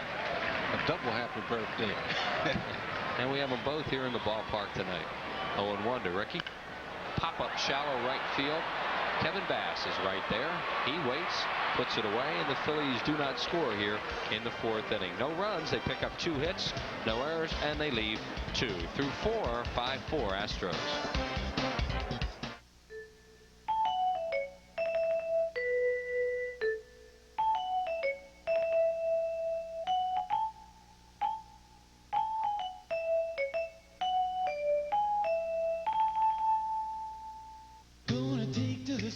And spend some time on the road. I need a truck that'll take me where I wanna go. I need a Dodge, Dodge. Big Magnum engines, don't take them for granted. Overall, the most powerful line of trucks on the planet, that's Dodge. From America's truck stop, Dodge. From 4x4s to club cabs, from Magnum V8s to the mighty Cummins turbo diesel, they're all at America's Truck Stop, your Dodge dealer.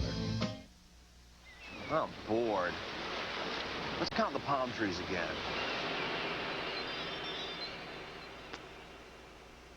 Why are you looking at me like that, Iggy? You okay? Cut it out. You're weirding me, man. Stop looking at me like that, would ya? You're creeping me out. Cut that out, man. For the great taste that won't fill you up and never let you down, make it a Bud Light. Iggy, you're gonna twist my head off. Iggy. Hey, is that what I think it is? Yeah, it's my new Wagner Power Painter. Well, can you edge with it? Yeah, you can edge like this, or adjust it to control the paint up close. And when I'm done, I'm gonna switch nozzles and stain my deck. Do a lot of other jobs I've been meaning to do. Well, does it clean up easy? Yeah, it's quicker than you think. Why am I painting this by hand? Good question. Get a Wagner. Tomorrow afternoon is Beach Towel Day here at Veterans Stadium as the Astros are here in town. It's a full-size beach towel for all fans 14 and under, and it features the Phil's 1993 championship logo, extra big, colorful, and great for all summertime fun. Compliments of MAB paint. So come on out tomorrow afternoon. The Phillies and the Houston Astros on Beach Towel Day. 5-4 Houston. There you see the totals. And Danny Jackson's first pitch at Caminetti is hit on one big hop to Batiste, who throws low and throws it away. And Caminetti will stay at first base on the throwing error by Kim Batiste.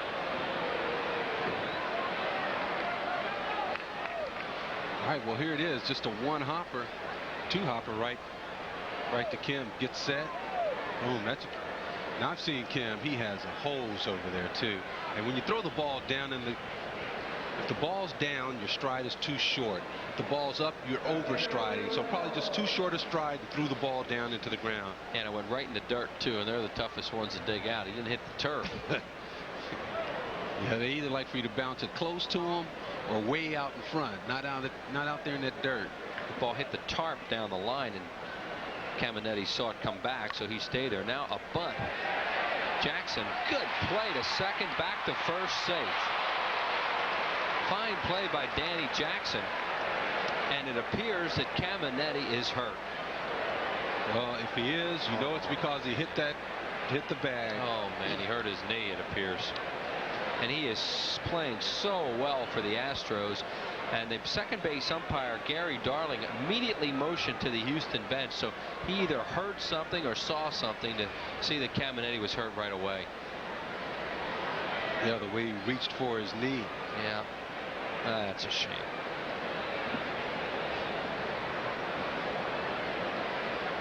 I tell you what you have to understand is that bag has no give in it at all. There's a long spike that fits into something down inside, and that bag will not give.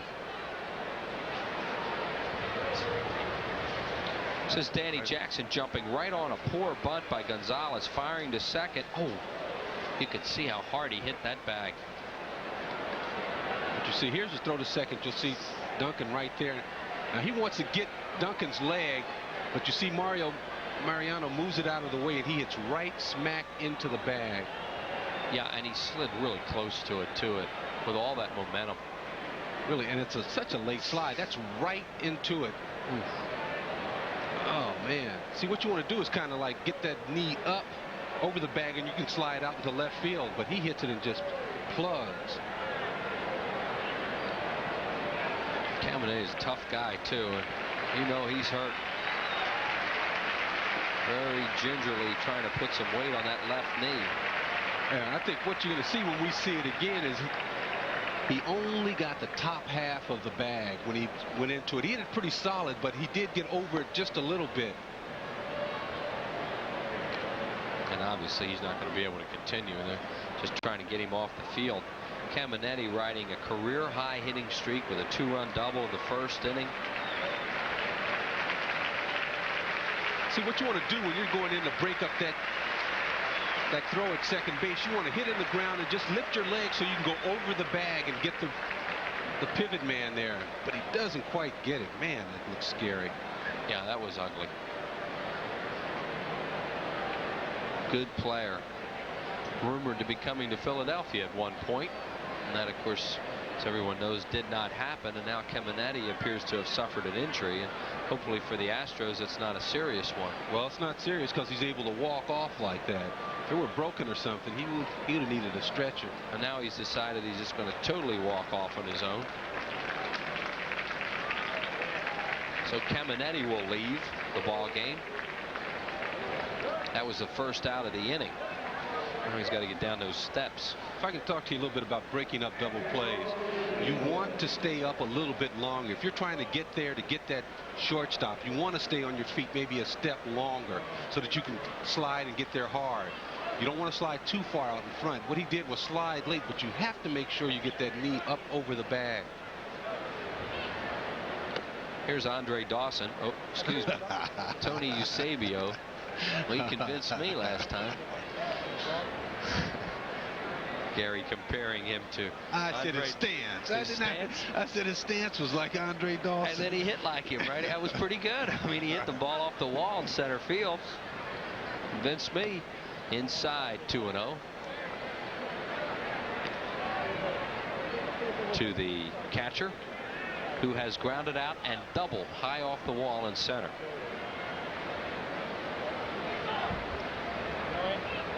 One out and Gonzalez at first base.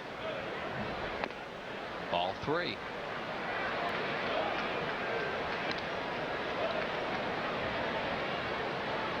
The Astros do. They have Chris Donalds, who can play third base for them, as the Phillies look like they're going to get the bullpen up again.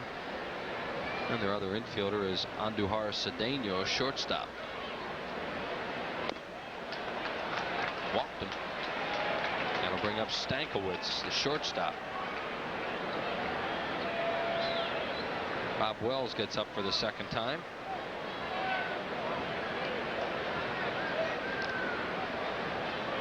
Walk number 4 issued by Danny Jackson.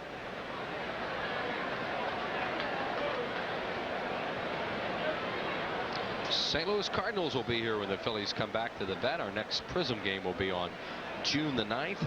Larry Rosen has the first pitch pregame show for you at 7 o'clock, and then the ball game at 7:30. Phillies with a 4-game series against the Cardinals. And there's where we are right now here in the 5th inning. 2 on, 1 out. Stankiewicz the batter with Brian Williams the pitcher on deck. Strike called on the outside corner. Stankiewicz has a single to right, and he's also lived on a fielder's choice. That was the ball that Jackson threw wildly home, and he got an RBI out of that, his 5th of the year.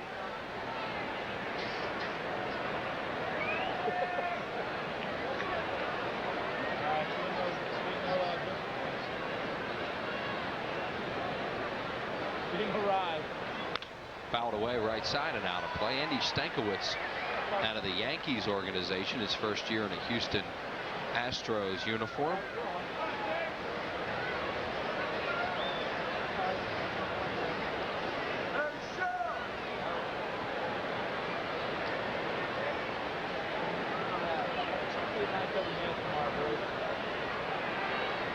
No balls and 2 strikes.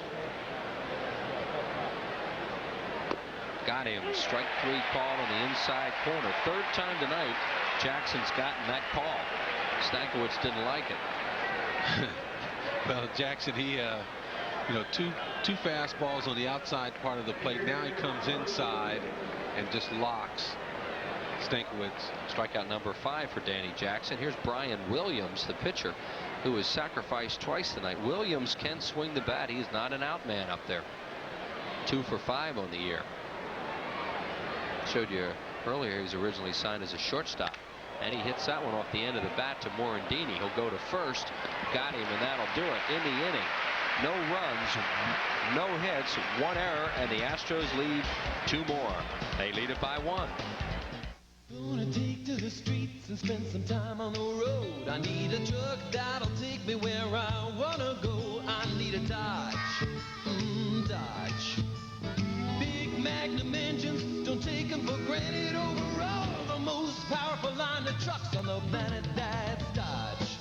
From America's truck stop, Dodge. From 4x4s to club cabs, from Magnum V8s to the mighty Cummins Turbo Diesel, they're all at America's Truck Stop, your Dodge dealer.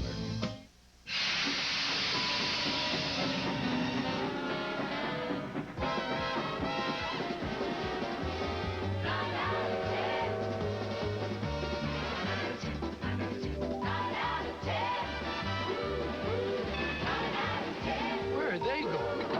Shopping. 9 of the 10 uses all aboard the genuine Bell Atlantic Yellow Pages.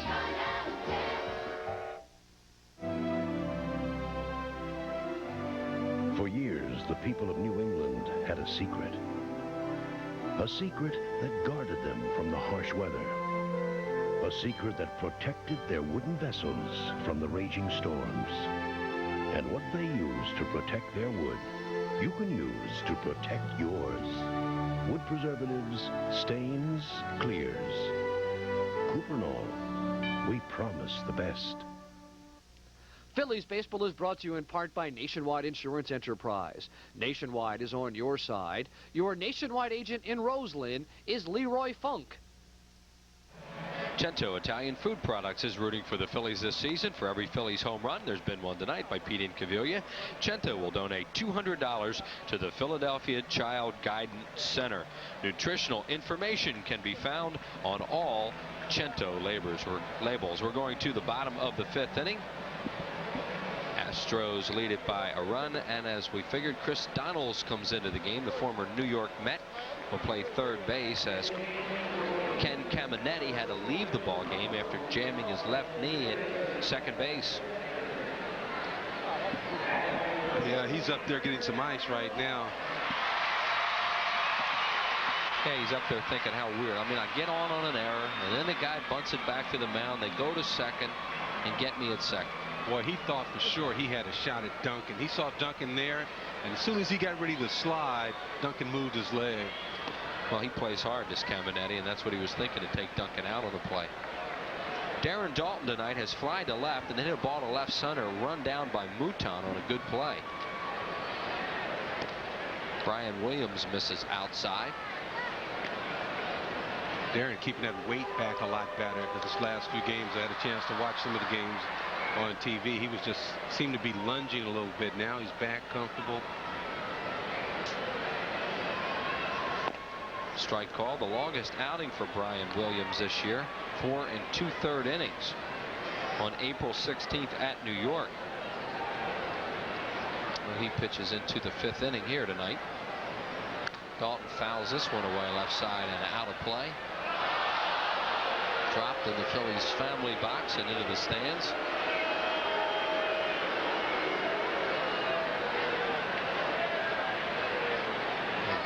Gentleman right there tried to catch it. There's Nancy Giles in the back.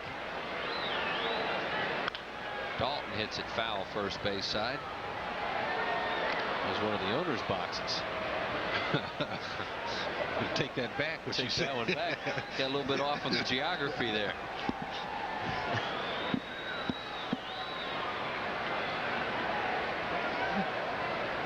2 balls and 2 strikes to Dalton.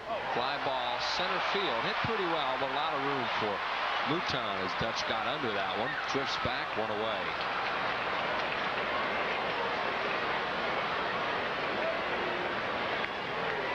And that'll bring up Incaviglia. Pete grounded to third his first time up, and then in a home run to the opposite field for Incaviglia, home run number 9. You know, that came about quite interesting. 3-0, he swung at a fastball, 3-0, and kind of just fouled it off. The next pitch, another fastball right down the middle. I mean, he hammered that ball to right field. He's hit some shots that way. He's now homered in 5 out of his last 6 games as he takes this one outside. His 3rd opposite field home run of the year. That ball he hit in St. Louis. Into the My seats. goodness.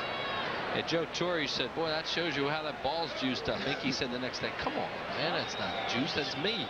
These arms are juiced up. Broken back ground ball to Stankiewicz. Throws him out. That bat's in 3 pieces. 2 out by the mound and 1 up the first baseline. There's 2 of them. Look at that. I mean, that's hit right on the good part of the bat, too. Part of the bat he hit that dinger with. Easy come, easy go. He's going to examine that when he gets back, I'm sure. I mean, he swings hard. That was a slider. Nice movement. And he hit that ball off the end of the bat. Look where it broke. Pete was checking that handle out on the way down the line. Strike called to Eisenreich. Eis tonight has a single and a run scored. He's also walked. 1 ball, 1 strike. On deck is Morandini. Phillies have out hit the Astros 7-6, but trail 5-4. We are in the 5th inning as Brian Williams has now equaled his longest outing of the year at 4 2/3. Uh-oh. Hey, there's Mitch.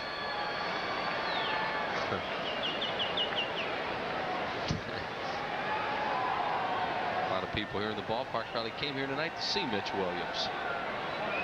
Last night they did get to see him. Base hit Eisenreich. And his perfect night continues. I mean, those are 2 seeds he hit. I mean, his first at bat, he hammered the ball to right field, then came around to score the Phillies' first run. But that ball back up the middle there, that was a line drive. And look at this swing. Just waiting and back at you. Some people can just hit now. Oh, man. And he's one of them. Take that all day long. Mickey Morandini, the batter, has a bunt single and then was robbed of a hit by Williams on a ball that he hit back towards the middle.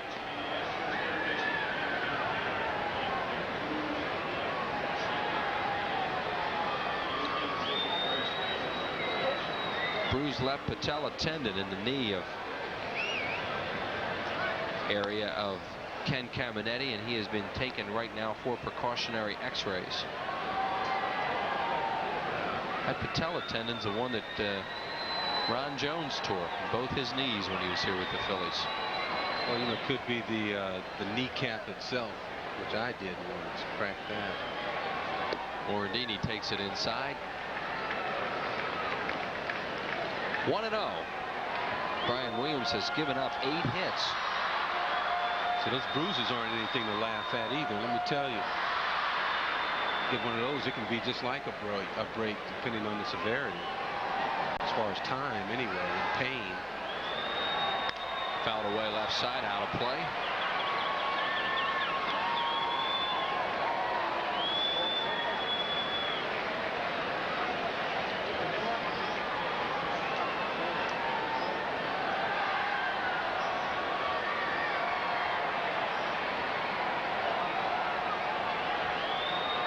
Morandini with a 9-game hitting streak after that bunt single early in the game.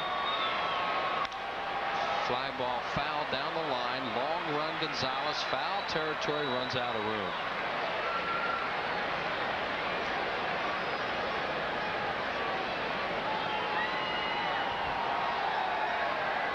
There's Luis Gonzalez, good player out of Tampa. Has a lot of players all of a sudden in the major leagues coming from the Tampa area. Hudak, the pitcher who blew the Phillies away last night, or had that good fastball in the 9th inning, is from Tampa also.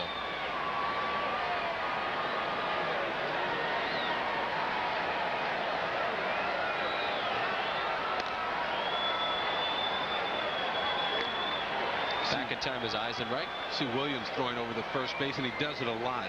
A pitcher, especially a young pitcher, when he's out there on the mound, he doesn't know who's running or doesn't even care. He knows that if he sees a guy in his vision or out of that little block that he has when he looks over at first base, he knows he's throwing over there. See, the more the base runner eases off, he gets out of the vision of the pitcher, and he becomes concerned about him. That's why he turns and fires automatically. Not necessarily a running situation, that's for sure. No, and they don't even know that. They don't even see that. They're just taught if it's out of your vision, then you got to get it over there. 1-2 to Morandini. Fouls this one off. That was definitely off the executive box and back into the crowd. Yeah, there's a good word for you. Executive. Just cover it all there, right? That's it. Place where a lot of us will never be. You will. You're an executive. Oh, well, yeah, I have my own company. That's exactly right. You're flat out an executive. I'm CEO, chairman of the board, all those things. Honcho, breaking ball low, 2-2 to Morandini. Not making any money, but hey, I at least got those titles. Can't blame anybody but yourself then. It's true. I know I can get a loan from you when the time's right. Yeah. Sell one of those properties. 2-2.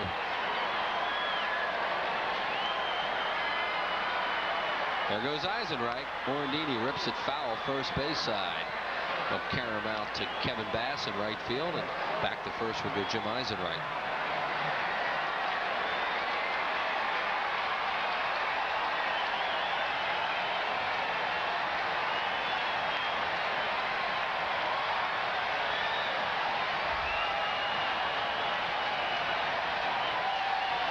See if Eisenreich breaks again.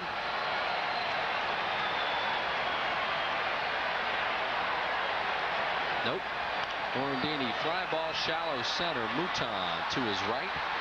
Waits, puts it away, and that'll do it for the Phillies here in the 5th inning. No runs, 1 hit, no errors, and 1 man left on base. Through 5, Astros. Ladies and gentlemen, let's wrestle! Hi, Rick. Hey, Brian. How the wife and kids? How's your mom? Good. She says hi. Good. And the winner of tonight's match receives Ice Cold Bud Light. Bud Light! With a great taste that won't fill you up and never let you down, make it a Bud Light. Aunt Carmela's gonna love you. I hope she loves my cooking. I'm here. Aunt Carmela, this is Susan. Smells like you've been cooking all day. Now, I'm not one to give advice, but why cook all day for great Italian? Use Cento. They make everything you need for great Italian. Where can I put these? Anywhere there's room. What a lovely girl. Cento. Quality products for quick and delicious Italian. I can see clearly now the rain is gone.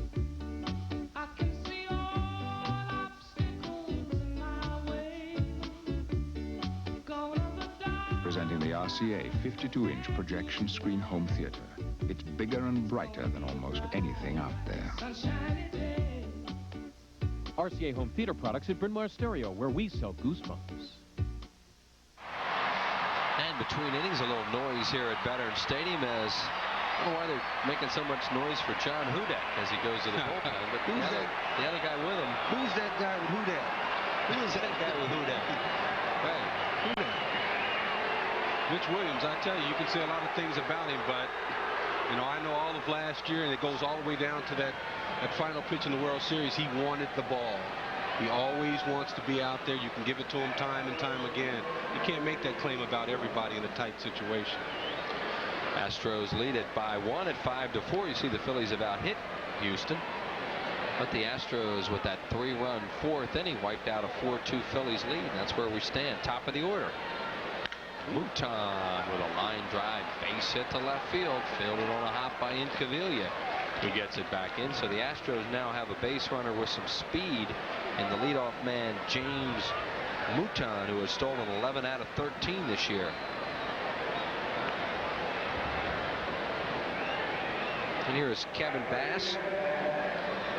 His 2-run single in the fourth inning put the Astros ahead. He's also walked and stolen 2 bases and struck out. Seen very much of the hit and run lately.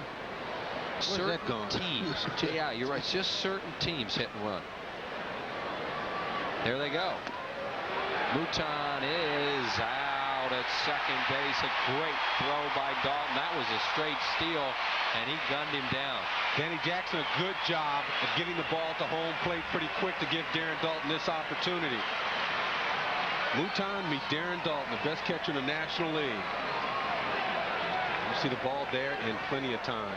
Perfect throw, good tag by Duncan, and they get him.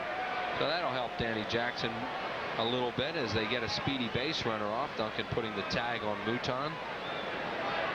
And now 1 out and nobody on. Mouton thrown out for the 3rd time this year.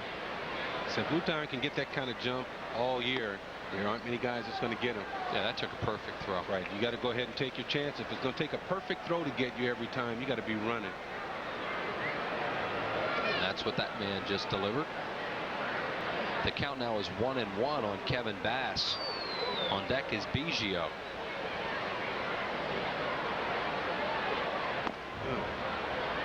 Inside, 2-1. David West gets his 2nd start of the year here tomorrow against red-hot Doug Drabek, who is making some comeback this year after a tough season last year with the Astros. Drabek, a former Cy Young Award winner.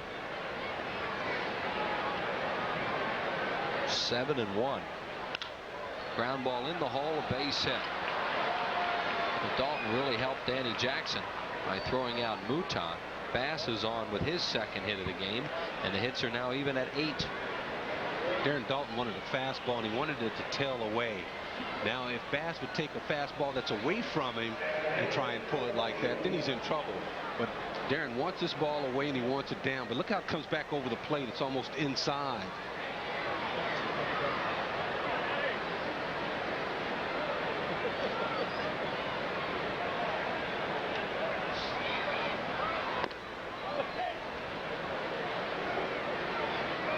Stay tuned after this half inning for tonight's Phillies profile. It will be on Danny Jackson. Biggio tonight has walked twice and has a single. His average up to 318. Bass still with pretty good speed on at first. What happened to mining the minors? I thought that. I thought that's what we did. Well, they do vintage vision. Oh, okay. I'm sorry. Profile, all right, I was just asking. All right. What else? Larry Rosen. I thought maybe it was sabbatical or something. There'll be more. 2-0 to Biggio.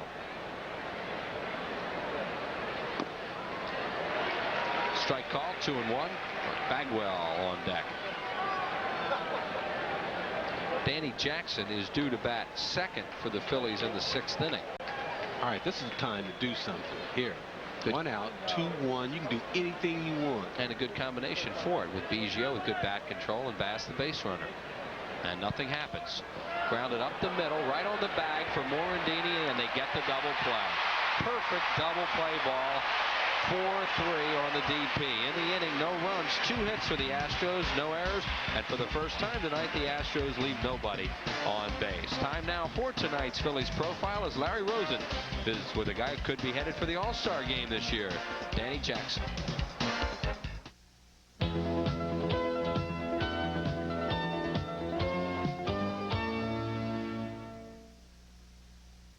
It has taken 6 seasons, but Danny Jackson has at last returned to the form of 1988 when he finished second in the Cy Young Award balloting. Why?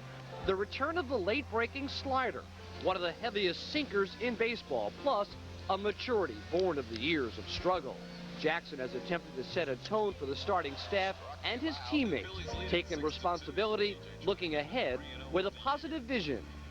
Well, I'm just going out and trying to do the job that I know I'm capable of doing, and yeah, to show these guys that, hey, it's not over yet by any means, and that what we have to do is forget about yesterday and bring out what we need to bring out today, and forget about the bad things that we had happen yesterday, if there were anything, and bring the good stuff that happened the day before, and then bring them out today and continue on the good things as opposed to worrying about the bad things. And I think when you do get on a bad streak, people tend to look at the bad things that happen, and then when something happens bad in the game, then they reflect on what happened the night before, and then when that happens, then you lose the confidence. You don't have the aggressiveness or the relaxed feeling or the attitude that you're going to win no matter what.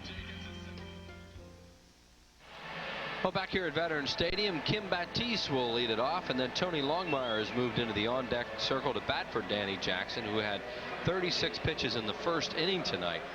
So they're going to lift him here after 6 innings, trailing by a run at this point. Okay, that was a real good chance to see in that piece that Larry Rosen did on Danny Jackson, why he's so effective. I mean, when he throws that hard slider, how it makes hitters look for that pitch inside, and his fastball seems to just turn over away a little bit from right-handers. So you're looking for a ball in or one moving away. It's just hard to handle. Batiste is now 3 for 3, and he's hit the first pitch a couple times. So Kim Batiste singles to center, and Tony Longmire will come out now and bat for Jackson. Here's that fastball from Williams. Kim Batiste, like you said, he's sitting up there knowing that this kid's trying to get ahead of him, jumping on that first pitch because he knows it's going to be a fastball. Danny Jackson, 99 pitches through 6 innings, and his night's work is over. Longmire the batter, Tony batting at 189, and as you see, as a pinch hitter, 3 for 14 with a couple of runs batted in. And the Astros get their bullpen up again. And Longmire takes it outside, ball 1. This is the longest that Brian Williams has pitched this year. Larry Boa going through some signs for Tony Longmire. Kim Batiste a short lead off first. Fouled away left side, out of play. Tough job for a young player to pinch hit. Once in a while, he doesn't get a chance to play that often, this Tony Longmire. That's true. That's why you really hate to bring up young players, when they're not going to get a chance to play. You'd rather have them down at AAA, getting some more at-bats, keeping their swing finely tuned, because the opportunities that he's getting to bat, I mean, it's just not panning out for him. He just doesn't play enough to get his swing to where he likes it. And you come up in a crucial situation like this, it's very hard to be in this spot unless you have some experience as a pinch hitter. Tony has 7 hits, 3 of them doubles. No out here in the 6th inning. 5-4. Houston leads at 1 ball, 1 strike on the pinch hitter Longmire. Breaking ball and a beauty over for a strike. 1-2. On deck is Dykstra. See, if Longmire was playing in a situation where he was being platooned, then there's no question we'd see the real Tony Longmire in the swing that we had a chance to see down in spring training. But until he gets an opportunity to get some more at-bats on a consistent basis, he's going to have to learn the hard way. It's just going to take time. So Tom Eden's up for the 3rd time in the game as Batiste leads off. A little topper to Bagwell. He'll wait on Longmire and go get him. So it'll be 3 unassisted with Kim Batiste moving into scoring position at second base. 1 out for Dykstra.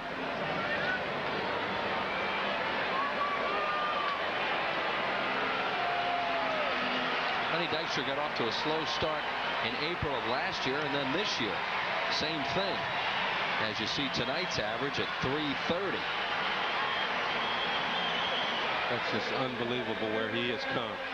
Yeah, and I mean, you see the kind of year he had last year, and he had picked it up in May, but even more so this season.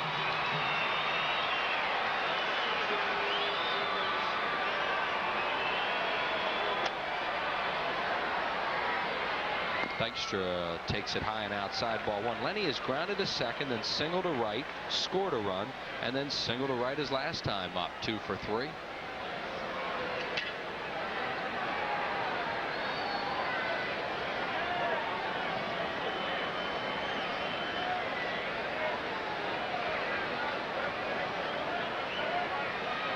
Ooh, left center field. Gonzalez got a good jump, and he's there and puts it away. Hit it off the end of the bat a little bit and really didn't drive it. And it came right back to Gonzalez. 2 outs. It was. I was watching Mouton on that. I said, geez, that ball's in there. And it just kind of hung up as Gonzalez came over to make the play as the ball tailed back towards him. Right, seemed the ball off the bat of a left-hander starting to come back to him. So it hung up a little bit, and Gonzalez was able to get over there. But Mouton was playing Dykstra all the way over in right center. So now it's up to Duncan. Mariano 0 for 3 tonight. One of them was a give-up, though, when he hit a ground ball to second to move Dykstra over to third base. That was back in the 3rd inning when the Phillies scored 3 runs. Playing him pretty much straight away. Bounces up there. Nice block by Eusebio, the catcher. And Wally Bell will take a look at the baseball. There's Batiste. Well, I tell you, I had a chance to watch that Service catch that ball game last night. He's impressive the way he handles those pitchers over there. And the ball's in the dirt. I mean, he was using his body just to block them just beautifully. Fine. Also happened to hit a home run to win the game for him, too. You know, you remind me of my old high school teammate Alan Ashby, who used to catch for Houston Astros. Did a good job of blocking that split finger that Shane Reynolds was featuring. Sure did. 1-0 now to Mariano Duncan. Inside 2-0. Ricky Jordan on deck. There is Brian Williams. 0-2 on the year in the major leagues this year, pitching in his 8th game. He just came up from the minors, made the team out of spring training. So you know you get sit down, and now he's called back up again, so you know he feels the pressure. Base hit center field. Here comes Mouton charging it. Batiste on his way around. The throw is late. It's a tie ball game. 5-5 on an RBI single by Mariano Duncan. Good hitting, good base running by Batiste with 2 outs. As soon as there's contact, you don't even have to worry about where the ball goes. You just take off running. So that's why he was able to make it quite easily. You see here, 2 strikes. Seems like everything scored with 2 outs tonight. And you see right here, Batiste going on the crack of the bat. Good throw from Mouton, but it's not enough. Well, Ricky Jordan 0 for 3 with a fielder's choice run batted in. Kim Batiste scores his first run of the game. He's had a good offensive night and made one real fine defensive play, too, with a couple men on. Jordan takes a pitch on the outside corner for a strike. See, the Phillies are really starting to hit the ball now. And, you know, really that's what they needed to do at the beginning of the season. Then you allow your pitchers a chance to maybe get off to a slow start or something. But since the batters were struggling, you know, the pitchers were just getting knocked all over the place. Now you have these injuries. But the guys are starting to swing the bats. And hopefully, you know, it can give a guy like a Sean Bosky maybe an extra inning, or some of these young guys that are going to get their chance. If they're hitting the balls good, you know, they can hang around for a little bit. Maybe get some experience. See, Eusebio taking a look in the dugout. A look. He was almost over there. He was turned all the way around. Need to get an intercom or something. I think he got to pull out some binoculars and look in there for a second. Looked like his press box. He's turned all the way around in there. Maybe get him a messenger to run over there.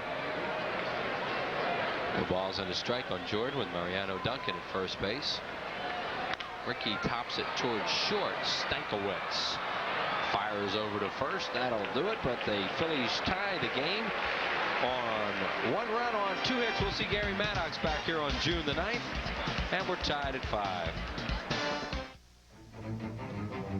Now, over time, cars that can benefit from higher octane can benefit from new Clean System 3 Power Plus and Power Premium gasolines. 2 choices with an advanced system of engine cleaning that works over time for the highest performance, lower emissions, and improved mileage, changing what gasoline can do. New Clean System 3 Power Plus and Power Premium from Texaco. Give us 60 days and watch what can happen. Here's to you. I wasn't even looking when my old boss called.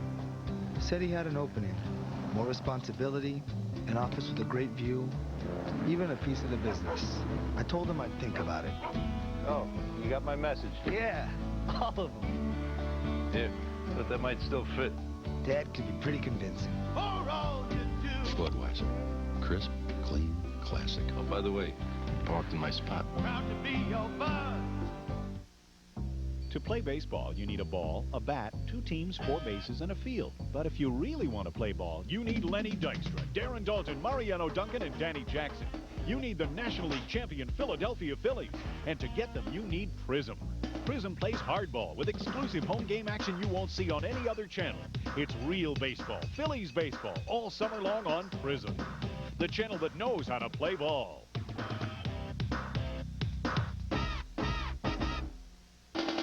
It's a free Lenny Dykstra T-shirt for kids 14 and under. Compliments of Modell Sporting Goods when the Phillies take on the Dodgers Sunday, July 17th at 1:35. A shirt with the dude. A game with the Dodgers. Call 463-1000. Well, we've got a good ball game here at the Vet tonight, tied up at 5. We're going to the top of the 7th inning, and the Phillies make a pitching change now as Danny Jackson gets a no decision out of this one to the left-hander. Andy Carter from Springfield, Montgomery County comes on, and to take us the rest of the way on play-by-play, here is Todd Callis. Thank you very much, Wheels. Andy Carter, the 25-year-old left-hander from Springfield High School, also attended the University of Delaware, on to face Jeff Bagwell to start things off here in the 7th. We're all knotted up at 5. Phillies with 5 runs on 10 hits. The Astros with 5 runs on 8 hits. It's 4, 5, and 6 for the Astros, and that includes now Chris Donalds, who took over for Ken Caminiti, who was injured in this ball game. Jeff Bagwell swings the first pitch and fouls it into the crowd. 0-1. Bagwell coming in, batting a team-high .323, is 0 for 3 tonight, including lining out on a nice play by Kim Batiste his last time up. And Batiste is right on that line to start the 7th inning. 0-1 pitch to Bagwell. Hit well to left center field. That's going to find a gap. Len Dykstra watches it bounce on one hop off the fence and plays it back in. Bagwell has a stand-up double to lead things off here in the 7th. For Bagwell, that's double number 9 on the year. That compact swing, and he got that bat head out, sent the ball deep to left center field. And he represents a go-ahead run on second base. So now Chris Donalds will bat for the first time tonight. Donalds took over for Ken Caminiti in the bottom half of the 5th inning. Caminiti injuring himself, running the bases in the top half of the inning, sliding and jamming that knee up against the second base bag, trying to take out Mariano Duncan. So Donalds will hit. Chris on the year batting at .351. Takes a pitch in the dirt, 1-0. Not even into June yet, and Donalds has his career high in home runs. He's already hit 3.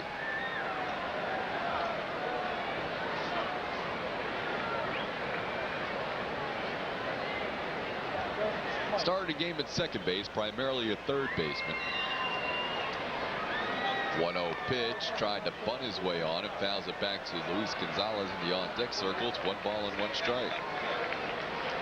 Report on Caminiti is that he has a bruised left patella tendon, and he has been taken for x-rays.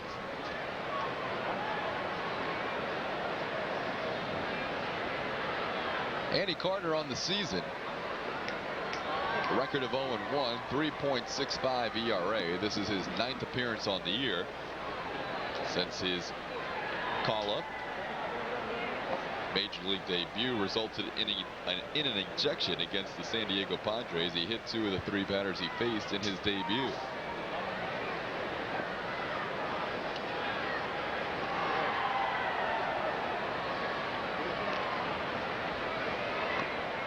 One pitch is outside. It's 2 balls and a strike.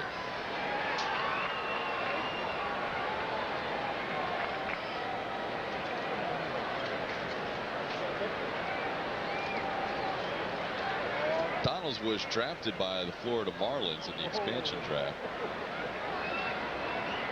and claimed by Houston on waivers. 2-1 pitch, ground ball right side. Donalds gets the runner to third base. Morandini makes the play. There's 1 away here in the 7th. And Jeff Bagwell shows his appreciation for the job done by Chris Donalds. See if the Phillies play the infield, and they will. The Phillies bullpen is not real strong right now. Everybody knows this. So they don't want to give up a run here in the 7th inning. You know, a lot of times you think, well, I can give up a run here in the 7th inning, but in this situation you have a left, and you're going to bring the infield in and not give it up on a routine ground ball. Luis Gonzalez struck out, singled and scored a run, then tried to bunt, and that was the ball that resulted in the injury to Caminiti on the fielder's choice. Takes pitch inside from Carter, 1-0. Carter taking over for Danny Jackson, who ended his streak of 7 consecutive starts of at least 7 innings of work, but he continues his streak, going at least 6 innings in every game this year. 1-0 pitch sent high in the air to left center field, deep enough for a sac fly. Lenny Dykstra tries to get an out and does so. That's the 2nd out of the inning, but the Astros take the lead on the sacrifice fly off the bat of Luis Gonzalez. RBI number 24 on the year.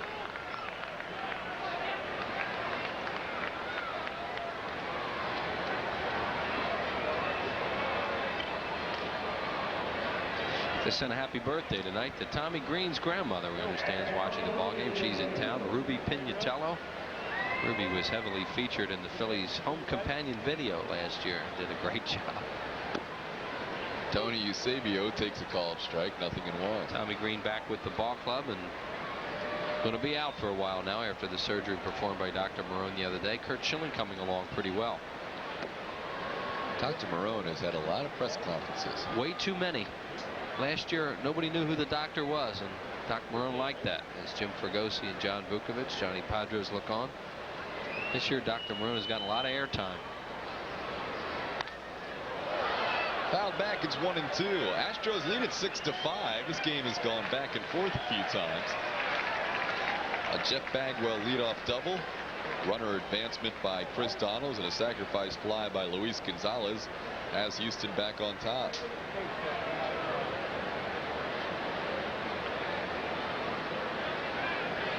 Houston does have bullpen activity. In on the fish, chopped slowly towards third, bare hand play, Batiste not in time. Made a great effort. That ball was near the line, but Batiste was at the point where he made the play on it and couldn't quite get Eusebio. It was a hard call for him there. I think he felt the ball was going to stay fair, plus he had a catcher running. And Jim Fregosi makes his way out to the mound now, and he's going to make a pitching change. Here's the ball down the line. Batiste figuring it's going to stay fair, and a slow runner, he might be able to get him, but he throws a little bit wide to first. So Andy Carter faces 4 batters tonight. A double, a run scored, and he's responsible for Eusebio with the infield hit on first. One of the gentlemen in town tonight broadcasting is the legendary Ernie Harwell as Toby Borland comes on in. Bill's trailing 6-5 as Ernie tells his audience about it here at the vet.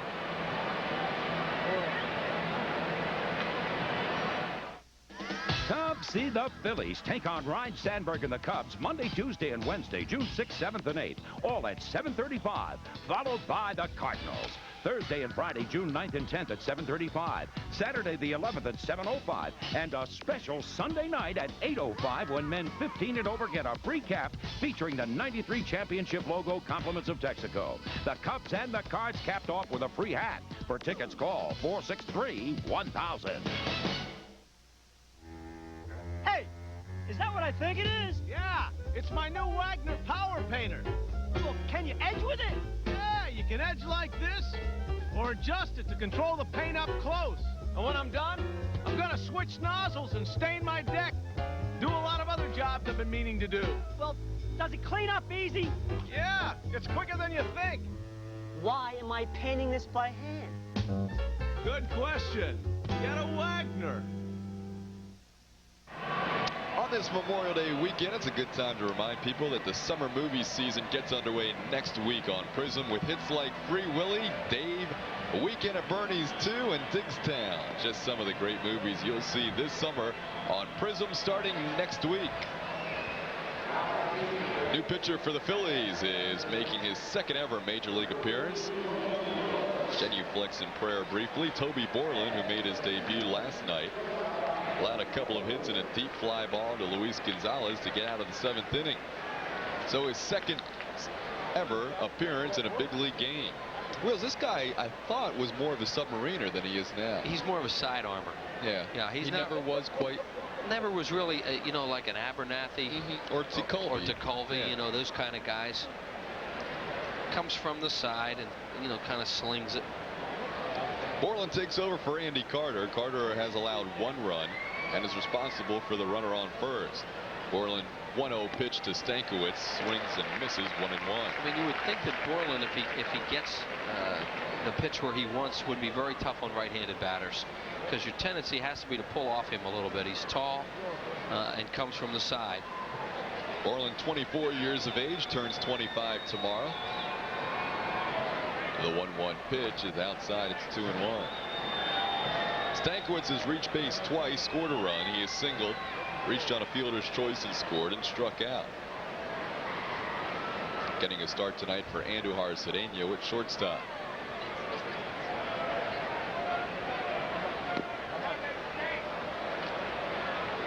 Three balls and a strike. 6'6", 186-pounder. Brian Williams is in the on-deck circle at this point, the pitcher.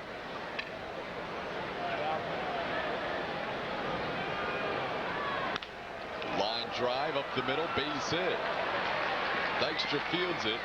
Astros have runners on first and second with 2 outs, and that'll be the end of the evening for Brian Williams. Sid Bream has come on to the on-deck circle, and he will be the pinch hitter. Well, Brian Williams, in his longest outing of the year, goes 6 innings and allows 5 runs. Sid Bream having a good year as a pinch hitter, 4 for 9. He's also walked 3 times.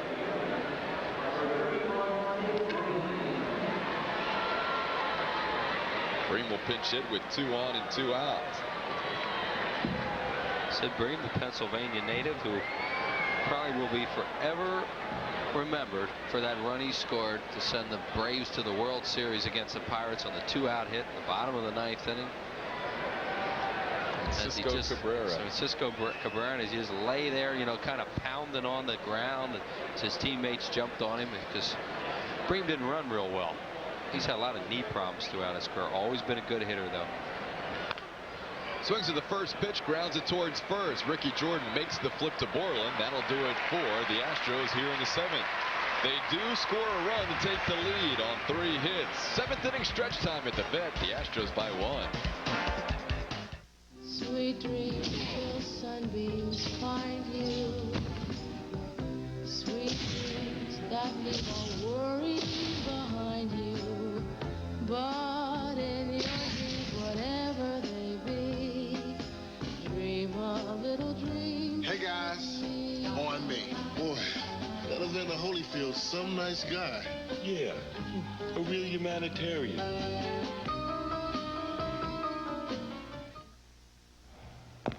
An artist carves a sculpture from one piece of stone, creating a thing of beauty that lasts for centuries. With the J30, Infiniti set out to create a luxury car that seems formed from one piece of steel. With fewer joints to flex over time, it helps maintain a feeling that's solid, stable, and quiet. Visit your Infiniti showroom and see how practical art can be. It started with an idea that has now won the prestigious Thomas Edison Patent Award, which annually recognizes major innovations in technology. The award was won by Exxon for a gasoline additive that removes deposits for a cleaner engine, reduces emissions for cleaner air, and improves performance. Next time you fill up, rely on the award-winning gasolines from Exxon. I'm Dick Vermeil. Can diet help control diabetes? The American Diabetes Association recommends a high-fiber, high-complex carbohydrate, low-sodium, low-fat diet. A good diet consists of 60% carbohydrates, less than 30% fat, and the rest protein. We enter the bottom half of the 7th inning. Astros have a new pitcher. It's 32-year-old right-hander Tom Edens, who takes over for Brian Williams. Williams went the longest of his season, at least in the big leagues, 6 innings, and allowed 5 runs while he was in there. Edens, in his 21st game of the year, so far has a 3-1 record and an ERA of an even 3, including 1 save. Tom Edens was the player to be named later, sent to the New York Mets along with Juan Samuel in exchange for Roger McDowell and Lenny Dykstra in 1989. And the first batter that Edens will face is Darren Dalton. Edens last year was injured at the beginning of the year, injured in spring training. It really hampered him throughout the '93 campaign. Darren Dalton hit the ball deep against Brian Williams a couple of times, but is 0 for 3 to show for it. He wound up at Scranton Wilkes-Barre that year after the Phillies acquired him as that player to be named later, and then wound up leaving the organization after that. Never pitched in the big leagues for the Phillies. Outside to Dalton, it's 2-0.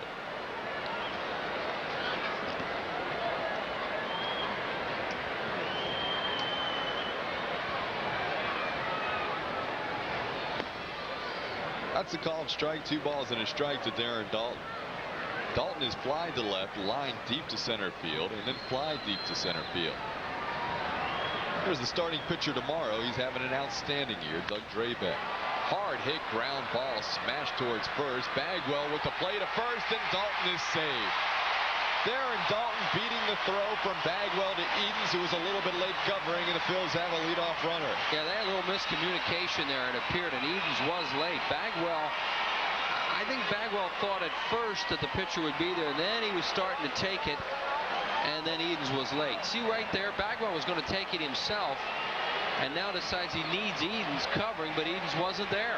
And Dalton, hustling the play, just beats it. Good call by the first base umpire, Ed Montague. And Edens took little baby steps trying to get the footwork correct at first base. It cost him the out. Here's Pete Incaviglia with a 2-run home run and 3 at-bats. Phil's trail by a run. That pitch is way outside, 1-0.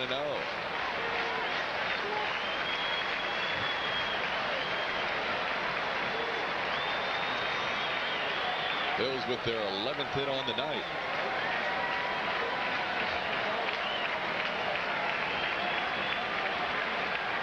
Incaviglia hitting his 9th on the year earlier.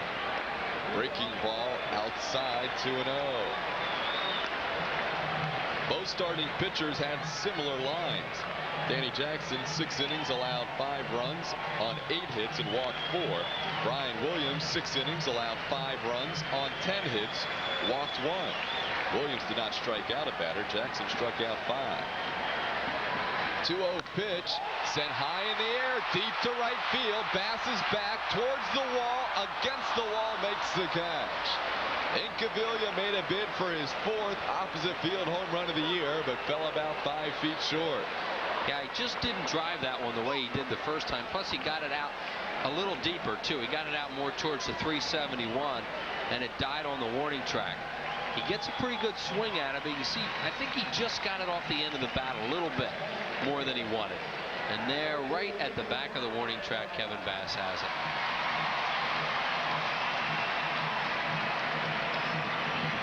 Changed bat since his at bat with that home run.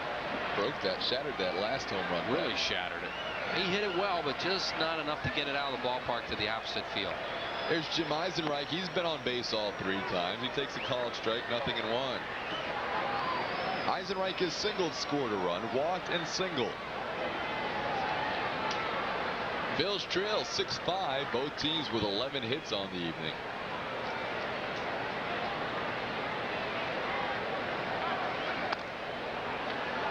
Dalton not far off the bag at first.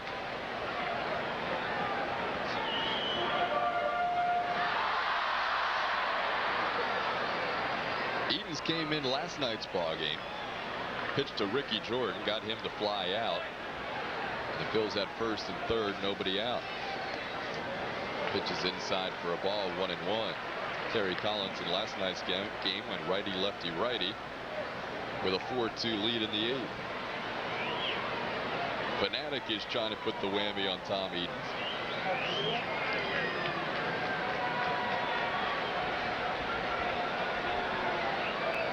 One pitch, called strike outside corner, 1-2. Eisenreich has that average up to 325 on the year.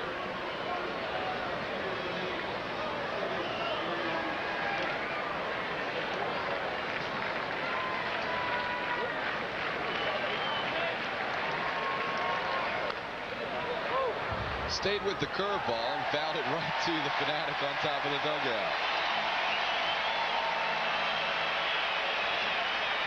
Pretty good play.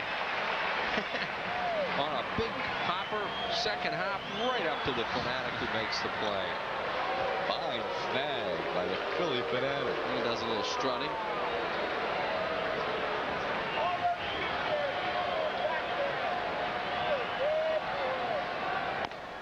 Two balls and 2 strikes. Mickey Morandini on deck.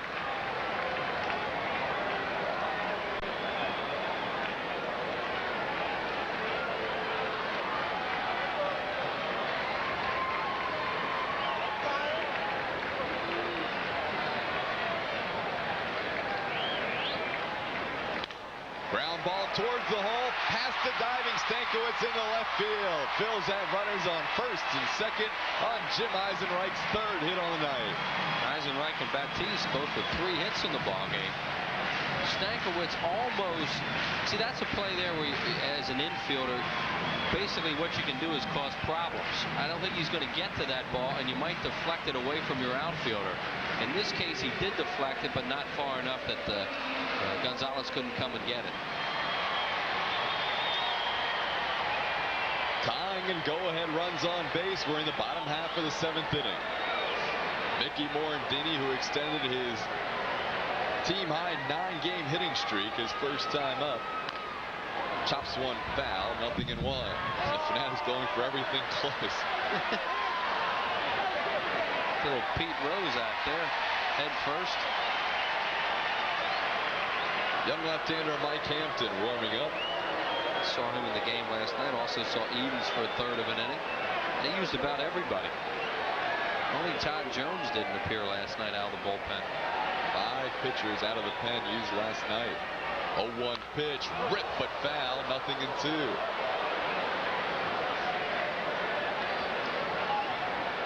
Quickly loosening in the Phillies bullpen is the right-hander Heathcliff Slocum. Astros led 2-0. Phillies came back to lead 4-2. Houston took a 5-4 lead. Phillies tied in the bottom half of the 6th at 5. Houston took a lead in the top half of this inning. We're in the bottom of the 7th at 6-5 Astros, and a good one on this Saturday evening on Prism. Called 3rd strike on the 0-2 pitch. Morandini, who doesn't strike out often, goes down looking. He knew it too. A big overhand breaking ball from Edens and a good pitch.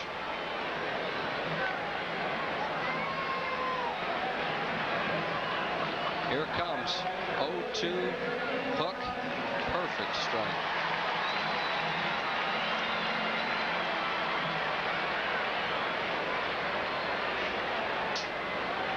So now Edens deals with Kim Batiste, who's a perfect 3 for 3. That's a called strike on the inside corner. The inning stays alive. Milt Thompson on deck to pinch hit for Toby Borland. Batiste raising his batting average 37 points with that 3 for 3 tonight.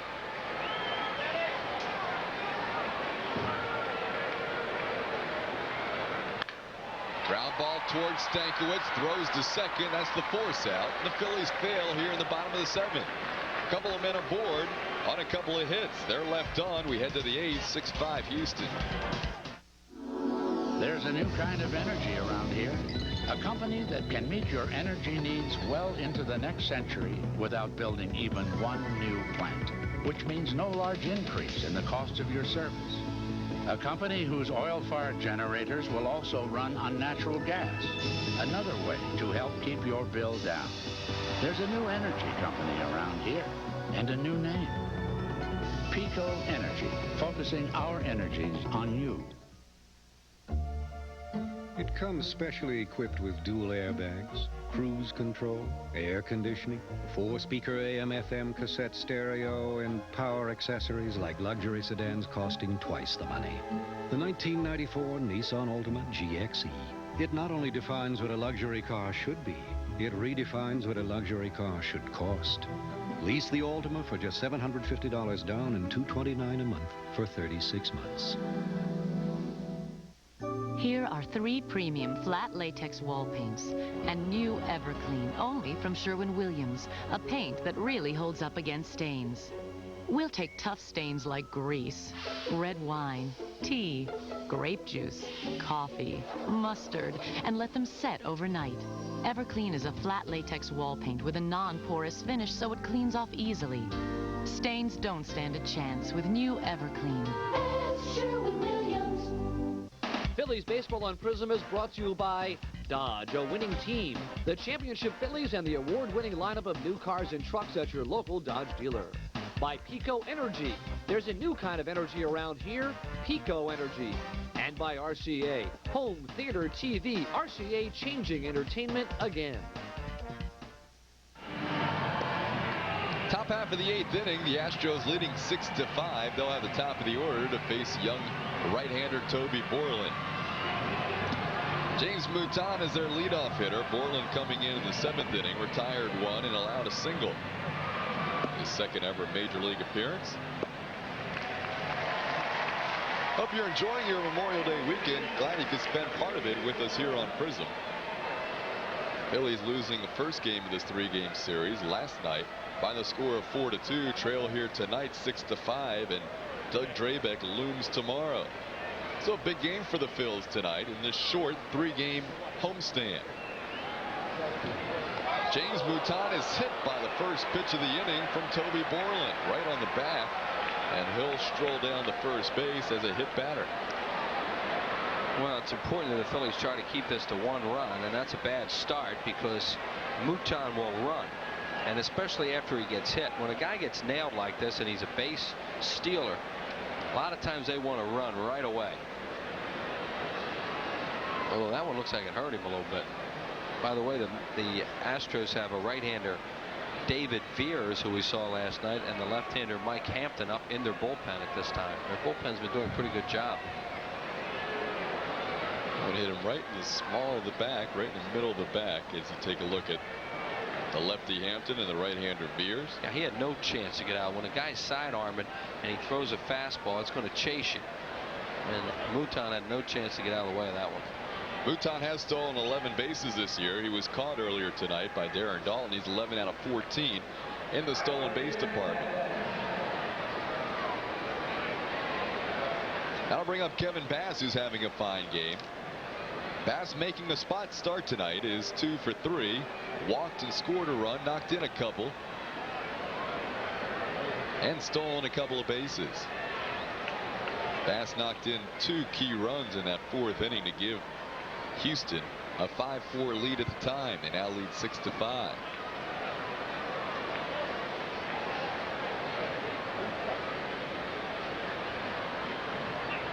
Mouton bluffed, stays at first. There's a called strike, 1-1.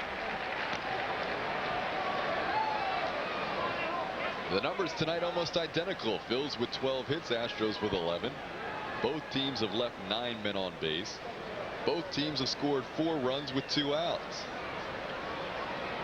Again, a bluff pass, hits it towards short, could be 2. Flip to Morandini, nice relay double play. Morandini had a lot of room to cover to get to second base, and he made a nice throw off balance to turn the 2. Yeah, a lot of times the second baseman's going to come across there with plenty of momentum because he had a run so far. And you see that's what happens with Morandini. He's on the dead run when he gets there. So he comes across the bag and then just leaps and throws. Trying to stop in that situation is really tough. He was playing bass to pull over on the right side. And as you said, Todd, he had come a long way. So now 2 outs and the base is cleared for Craig Biggio. Biggio's been on base 3 out of 4 times, a couple of walks. He has stolen a base, his 12th on the year to lead the team.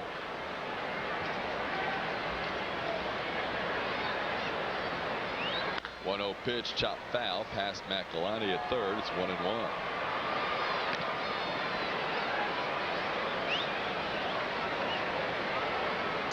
Astros have had their share of base runners. They've had at least 1 man on in every inning. In fact, other than the bottom half of the first inning in this game, there's been a runner on in every half inning. 1-1 pitch, ground ball towards the hole, past Batiste. Duncan has to eat it in the hole. That's a base hit for Biggio. He's now 2 for 3 on the night. He has a 2-out hit. That's hit number 12 for Houston to match the Phillies total. See, Borland got that breaking ball up, and Biggio did pull off a little bit, but even though the right-handed hitter is going to have trouble with that pitch, if you leave it high in the strike zone that way, they can still pull off and put it into play. And Biggio didn't hit it that hard, but he hit it in the hole and got himself a base hit out of it. Have to get that breaking ball down.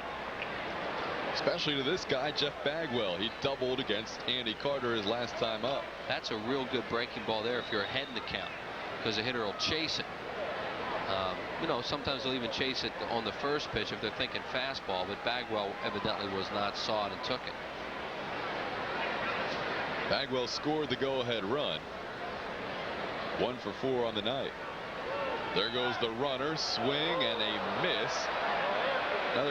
Is that a foul tip? No, swing and a miss. That's going to be a stolen base for Craig Biggio. He was already set to walk back towards first, was Biggio. Good thing he picked up his first base coach, Steve Henderson, and he stayed. Bagwell took an unbelievable rip at this thing, as he does all the time. Dalton reaches out to catch it. It pops out of his glove. Bagwell almost falls down. He swung so hard. So 2 steals on the night for Biggio, 13 on the year. And the Astros, who led the league in stolen bases, have 4 in this game. Biggio is getting a huge lead and drew the attention of Borland.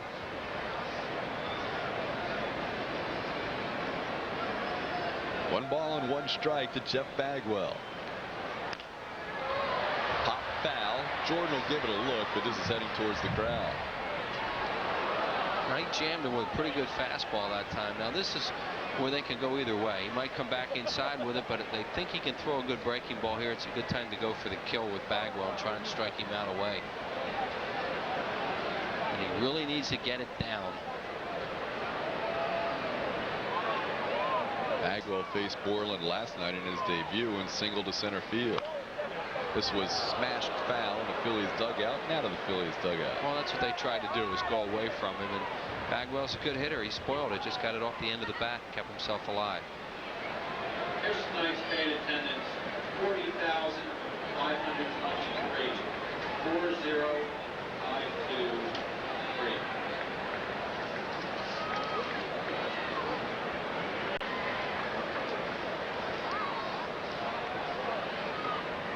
Outside and low, it's 2-2. Second straight night of a 40,000 plus crowd here at the Vet. 41,000 plus last night. Tonight, 40,523 on hand. On this Memorial Day weekend, just a 3-game weekend series. They do not play at home on Monday. They have a chance to break the 120 barrier with ease, as Sunday's usually their biggest crowd of the weekend.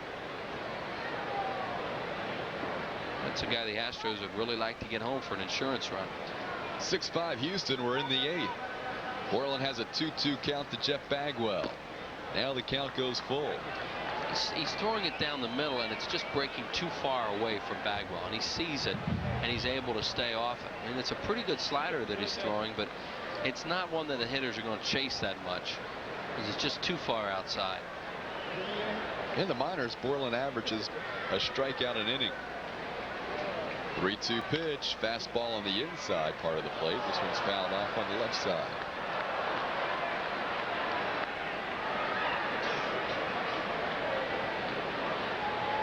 Toby Borland was the 27th pick in the 1987 June draft. The June draft is right around the corner, June 2nd. Next Thursday, I believe. Thursday will be the draft. Phillies have the 23rd selection in the first round this year. A little bit unusual territory for the Phils. They were used to those top 10 picks for a while. Yeah, off of last year, they're going to be way down in the drafting order this year. They'd rather it be that way. Sure.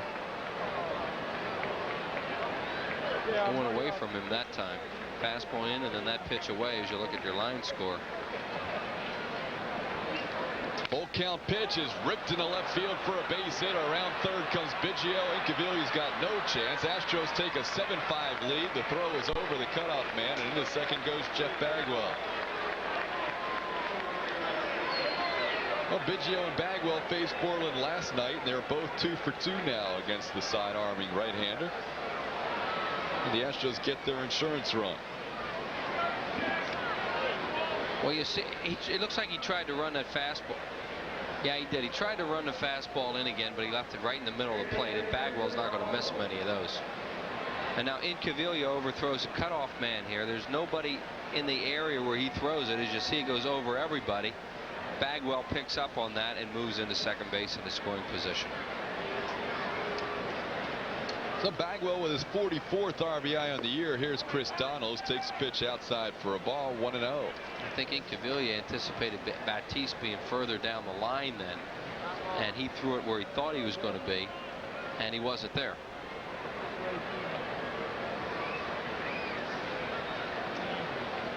.1-0 pitch to Donalds is inside. It's 2-0. Dalton now will have a word with young Toby Borland.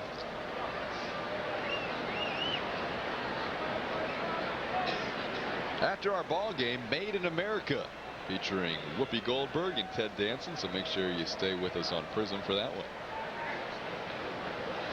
Right here, it's a 7-5 ball game, top half of the 8th. Astros now with 13 hits.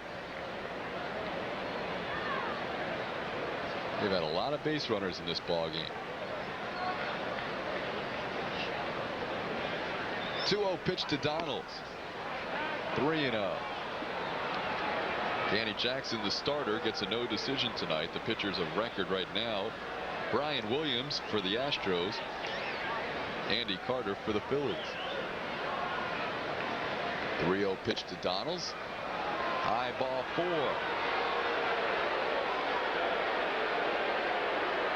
So in this inning, a hit batsman, an infield hit, a clean hit to the outfield, and now a walk.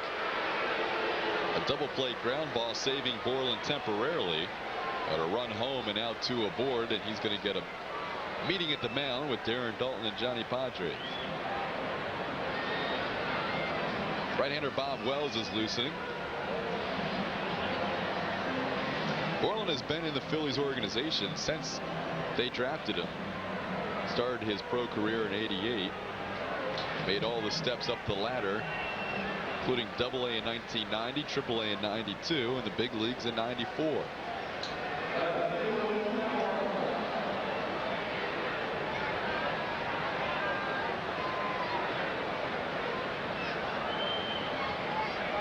First and second, 2 outs. Luis Gonzalez, the batter. That's a called strike, 0-1.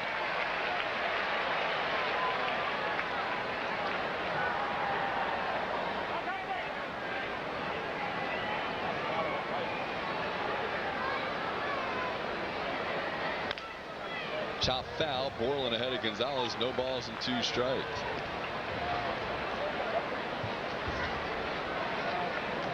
Tomorrow afternoon, of course, a Sunday 1:35 start. Doug Drabek, who we saw earlier charting pitches for the Astros. He'll be opposed by David West, making his second start.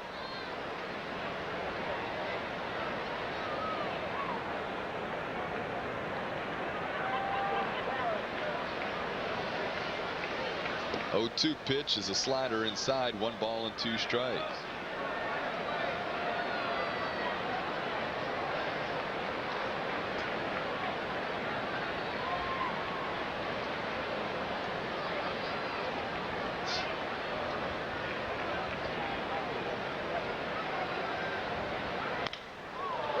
Sent him to left field, should be easy for Incaviglia. He waits, puts it away. That does it, but Houston adds an insurance run. They do so with 2 hits.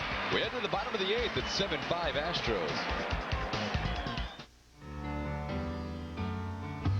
Falling in love again. What am I to do? Whenever I see you, I can't help it. In love again. At Pizza Hut, now that any medium specialty pizza is only $7.99 and any second medium just $5, it's a great time to fall in love again. With Pizza Hut, you can't help it. You can't use a mobile phone to tell your boss you're running late. You said 2:45, right? To tell your client you're stuck in traffic. Look, where is he? Or tell your wife your car's broken down. Temperature dropping rapidly towards this evening. The showers. Unless Hello? the call goes through. A mobile phone is only as good as the system it's on. Choose Bell Atlantic Mobile. The hottest movies are on Prism. Madonna in Body of Evidence. Kevin Kline in Dave. Janet Jackson in Poetic Justice. James Woods and Lou Gossett Jr. in Digstown. Critically acclaimed hits like Map of the Human Heart and The Lover. The family adventure Free Willy. Mel Gibson in The Man Without a Face. And Arnold Schwarzenegger in Last Action Hero. Spend this summer with a better variety of movies. Prism, nothing else compares. Our Budweiser scoreboard, a rather light schedule, everything either in the afternoon, a final, or out on the coast, with the exception of in Atlanta, where the Cubs lead the Braves 6-2 in the 8th. Earlier today, a bunch of one-run victors, Colorado, New York, and Florida. Later on, Pittsburgh and L.A., St. Louis, and San Diego. On we go to the American League, where Dick Schofield hit a grand slam for Toronto in their 9-4 victory. Cleveland 4-2 over Oakland. Chicago leads Baltimore 4-2 in the 6th. Frank Thomas has hit number 19 in that ball game. Milwaukee a run better than Seattle so far. Detroit trailing Minnesota in the 5th.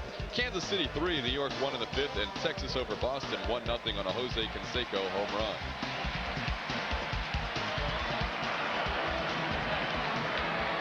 Milt Thompson announces the pinch hitter. Terry Collins is going to home plate. David Beers hasn't thrown a pitch yet. He's the new pitcher for the Astros, taking over for Tom Edens. Is there a double switch that we're not aware of?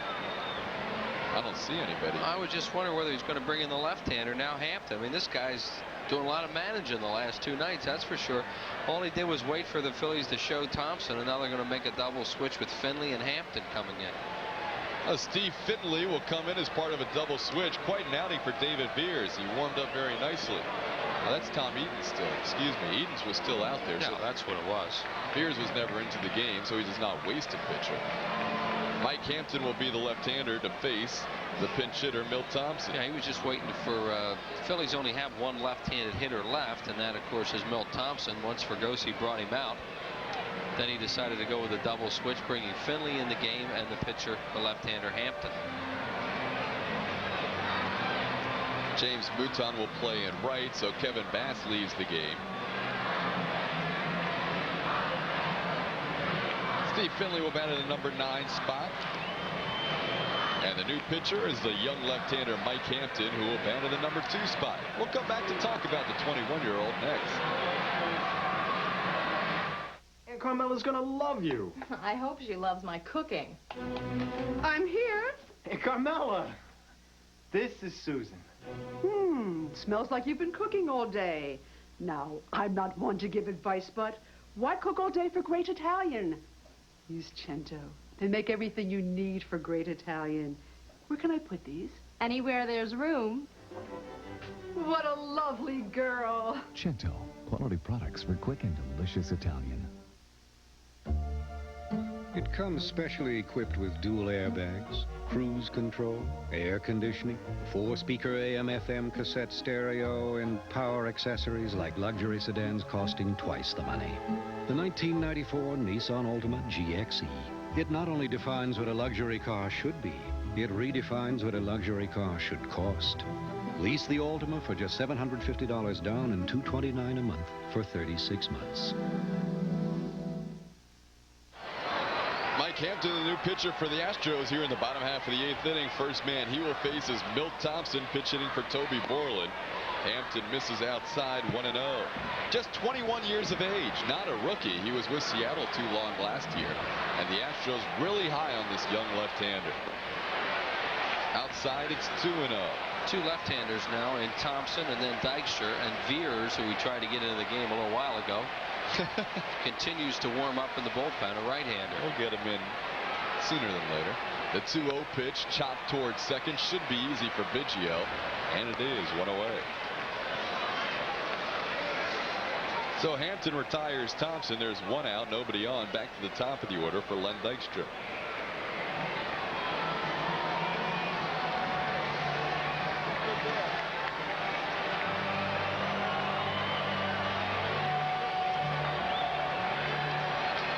Len Dykstra is 2 for 4 with a run scored. His 48th run on the year to pace the National League in that department. Phillies trailing 7-5.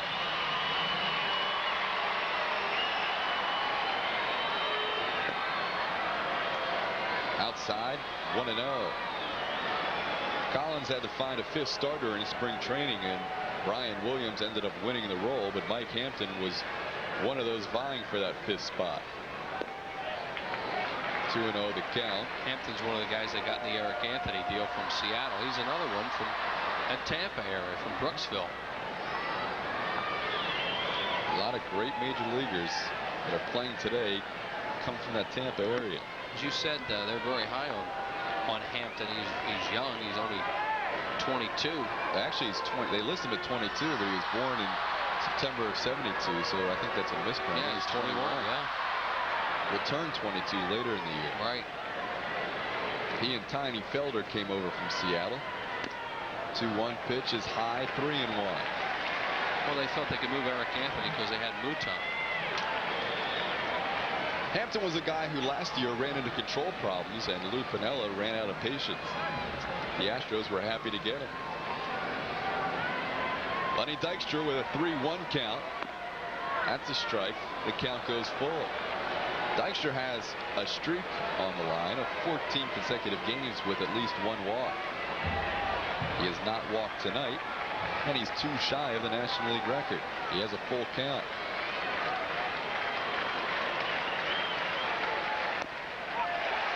Straight.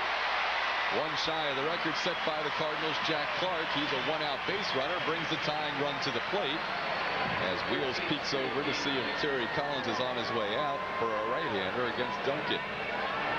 Well, Duncan represents a tying run. Collins made a lot of moves last night, and they all worked out for him.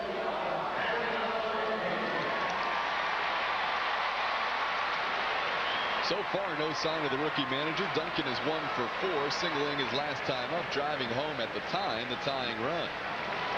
That made it 5-5, but it's now 7-5 Houston. So Collins is going to go with Hampton here against Duncan. In the dirt, blocked nicely by Eusebio, 1-0.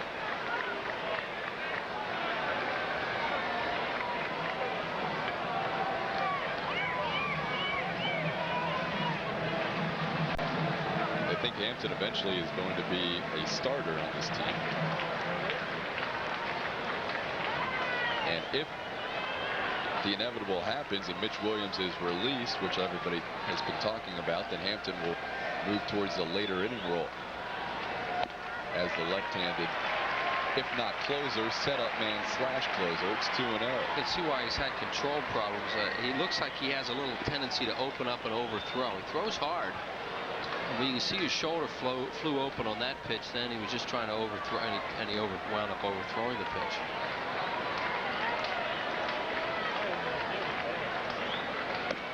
did it again.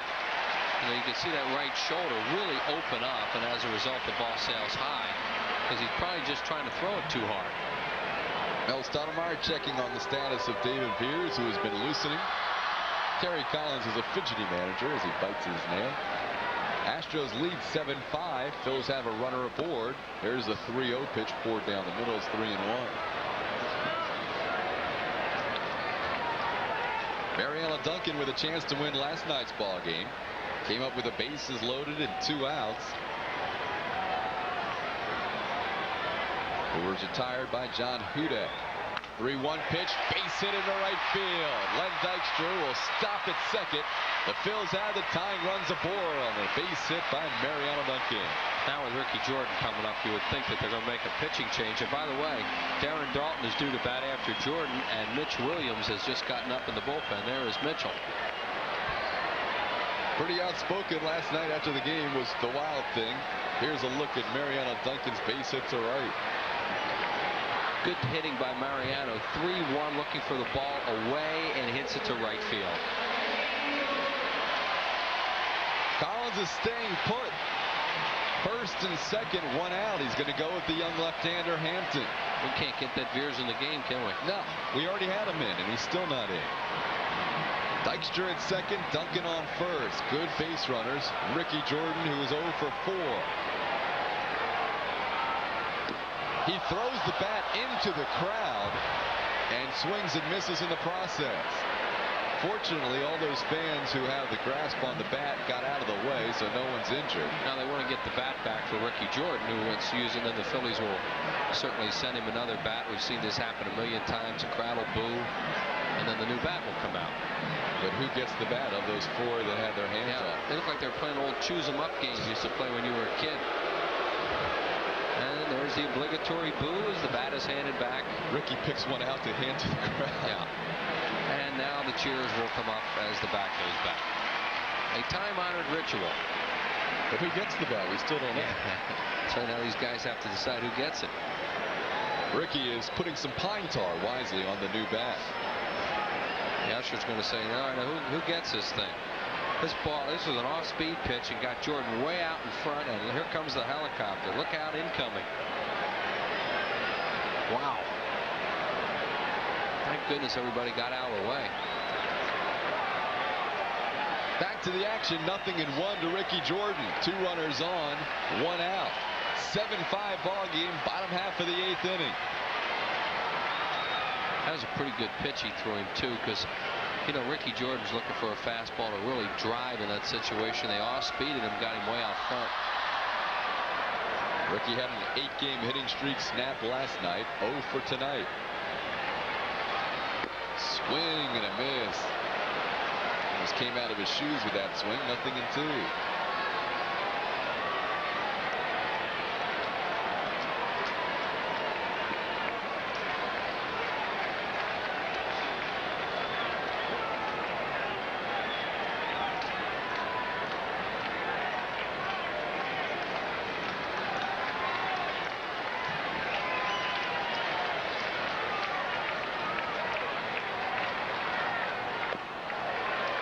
Lost that breaking ball. It's 1-2.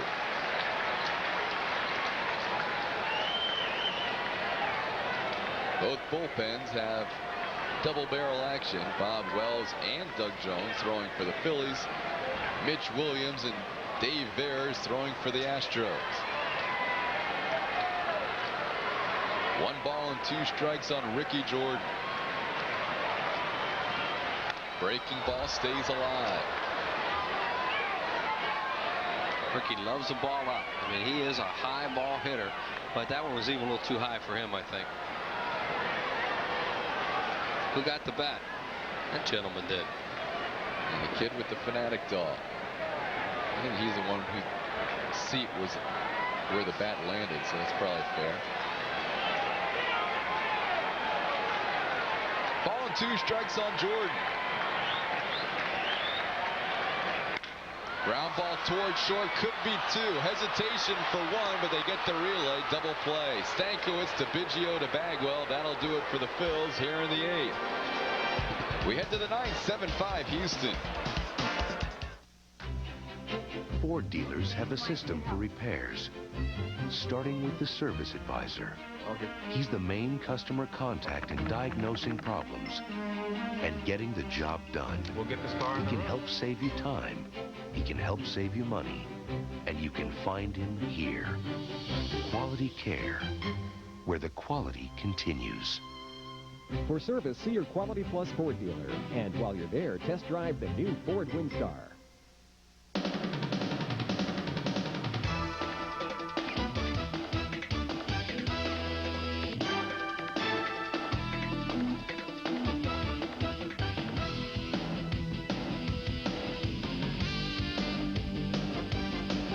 If you've got a group of 25 or more, we'll give you a great time at a Phillies game.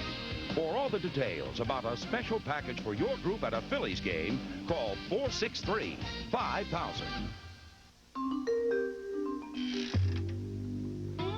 Don't you have anything to fit me? No offense, Mr. Jones, but you are a little on the small side. I need more choices. Harry, give me those genuine yellow pages. Look, choices. Italian, Greek, Chinese. You want more? Those are restaurants. That's right. You put some meat on those bones and come back and see us. 9 out of 10 use it. Mexican, barbecue. The genuine Bell Atlantic yellow pages. How about a smorgasbord?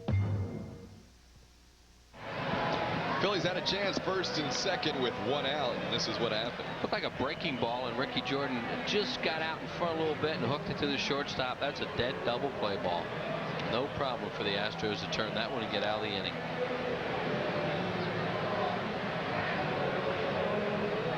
Derek Collins last night, Wheels, went righty, lefty, righty. Tonight he's stuck with the young left-hander. Yeah, well, you know, I was talking to Larry Durker the other night.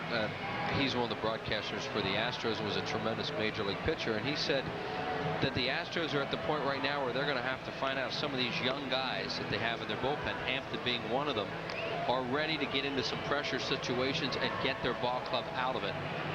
Maybe that's what they were thinking right there in that situation. As you mentioned, maybe Hampton will be used in games a little later. Here he is in the 8th inning as we look at Bob Wells, the next pitcher for the Phillies.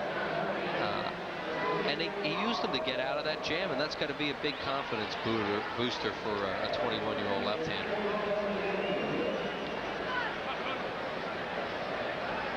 Bob Wells, the new pitcher, will face 7, 8, and 9 for the Astros, which now features Steve Finley in the number 9 spot in the Houston lineup. Tony Eusebio has been on base 3 straight times, a couple of hits and a walk. Takes one high and inside for a ball, 1-0. Eusebio's done a nice job this year for the Astros, thrown out 50% of the base runners and hitting .250. Low and away, 2-0 the count. Bob Wells, appearing in game number 5 on the season, picked up his first major league victory, has a 2.45 ERA.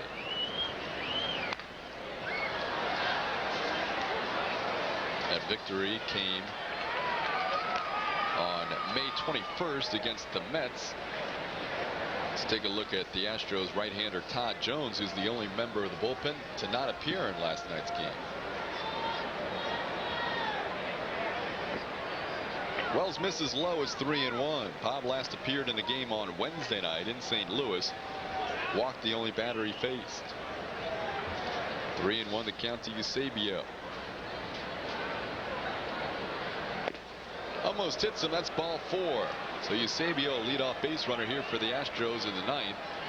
Houston already leading 7-5.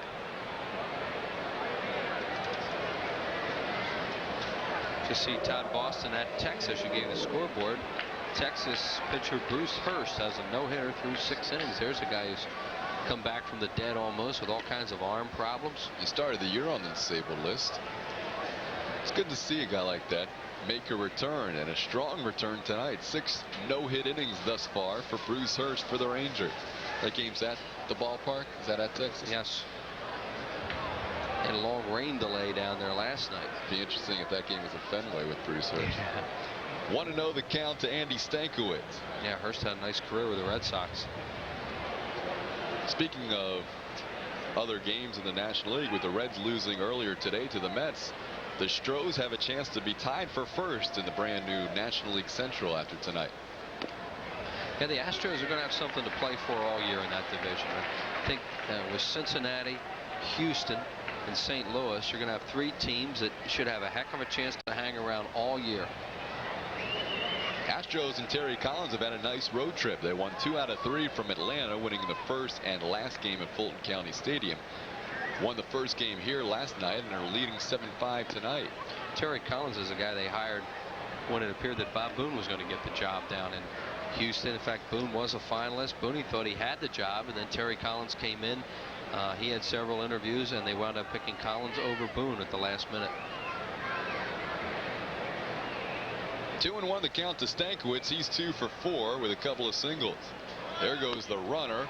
Throw from Dalton is a little bit high, and they get the tag on the top of the helmet. Fine play by Mariano Duncan. Well, Dalton's nailed 3 of them tonight. That was a hit and run, because you're not going to have a catcher stealing a base too often. You see Stankiewicz chases a pitch, and Dalton throws a little bit high, but a nice tag by Dalton right on the batting helmet, says Gary Darling. There's the tag. Yeah, he got him right on the helmet. Looks like an NFL official spotting the ball, where he's patting on his head like that. Call 3rd strike on Stankiewicz. That's 2 outs, nobody on. Stankiewicz hasn't agreed on a couple of Wally Bell's calls tonight. 2 outs, nobody on, and now Steve Finley will get his first at bat of the evening.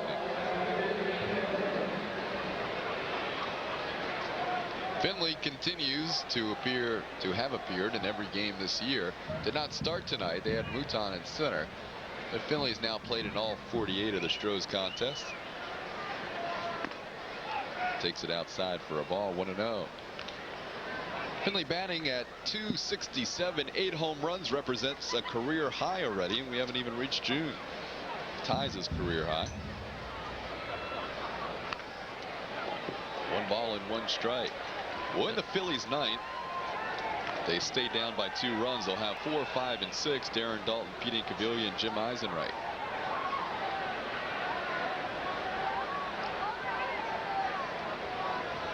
Danny Jackson, the starter in this game, lasted 6 innings, allowed 8 hits and 4 walks, and 5 earned runs. In terms of earned runs allowed, it was his worst outing of the year, and probably overall, of his 11 starts, his worst outing. Been very consistent and not pitched well tonight. Hot fly foul behind home plate. Dalton gives it a look. So does the crowd. The crowd gets it. It's 2-2.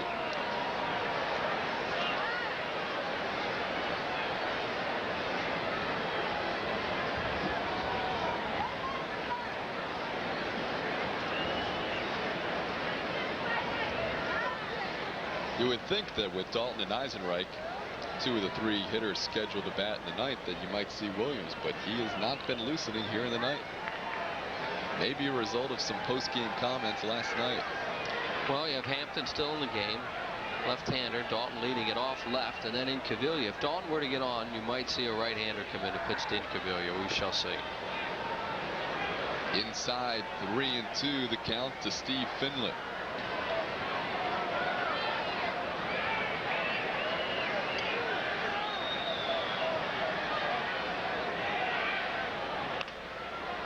Stays alive. It's 3-2.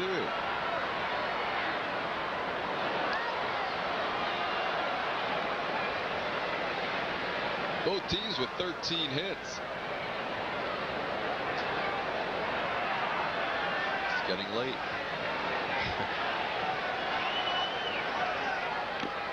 Foul tip caught by Darren Dalton.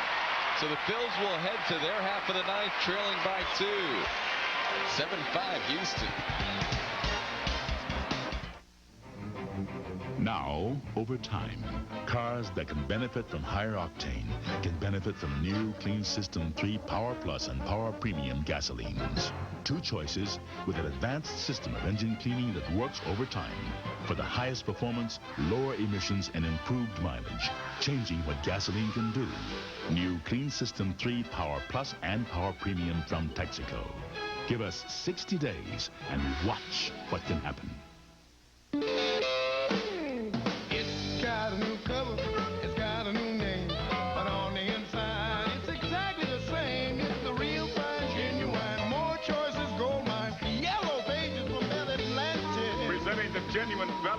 Yellow Pages. Same book, new name. 9 out of 10 use it. The genuine Bell Atlantic Yellow Pages. Real fine, genuine, more choices, gold mine. Yellow Pages from Bell Atlantic. Same book, new name.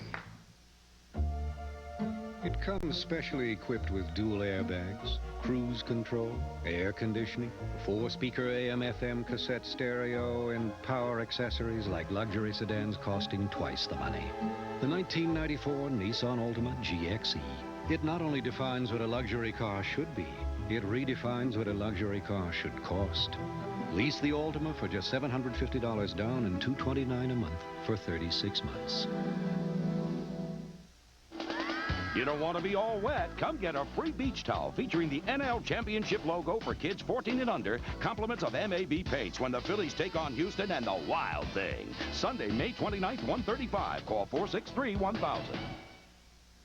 If you tuned in expecting to see Made in America with Whoopi Goldberg and Ted Danson, a little bonus Phillies coverage as we're in the bottom half of the 9th inning. That'll be coming up following our game. Darren Dalton will lead things off for the Phils. Bottom of the 9th. Phils trail it 7-5. Both teams with 13 hits.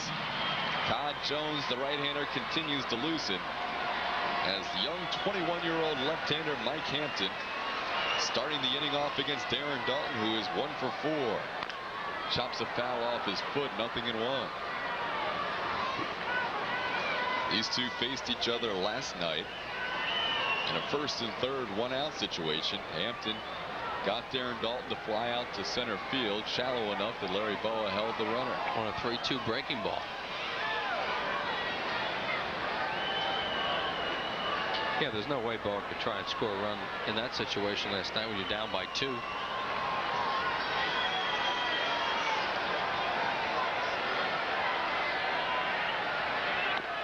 Up high, it's 1 ball and 1 strike. Hampton on the year is 1-1, does not have a save.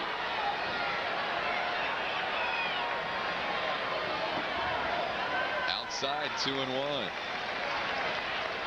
Incaviglia, who hit an opposite field home run earlier in this game, waits on deck. Phils would love to get him up as the tying run. At that point, you would probably see Terry Collins go to Todd Jones. 3-1 to Dalton. Exactly. That's what we're talking about, Todd. I can't imagine that, that he's going to let another right-handed hitter take a shot at Hampton, who could tie the game. Last inning, Jordan was up there as a go-ahead run. Dalton gets something good here if he wants it. It's on the outside corner. Fine pitch by Hampton. The count runs full. And now if he gets Dalton out, he'll probably, let him pitch to Incaviglia, because then he has another left-handed hitter coming up. Line drive falling quickly. Base hit left field. Darren Dalton starts off the bottom half of the 9th with a single, and the Phils do have the tying run coming to the plate, and Terry Collins on cue pops out of the dugout.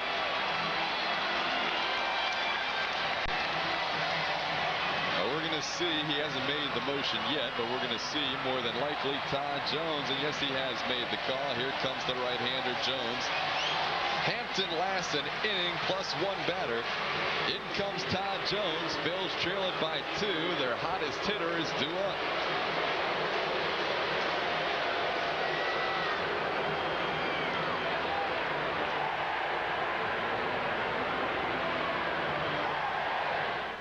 For great prices on paint, wallpaper, and more, come to Sherwin-Williams Parade of Savings.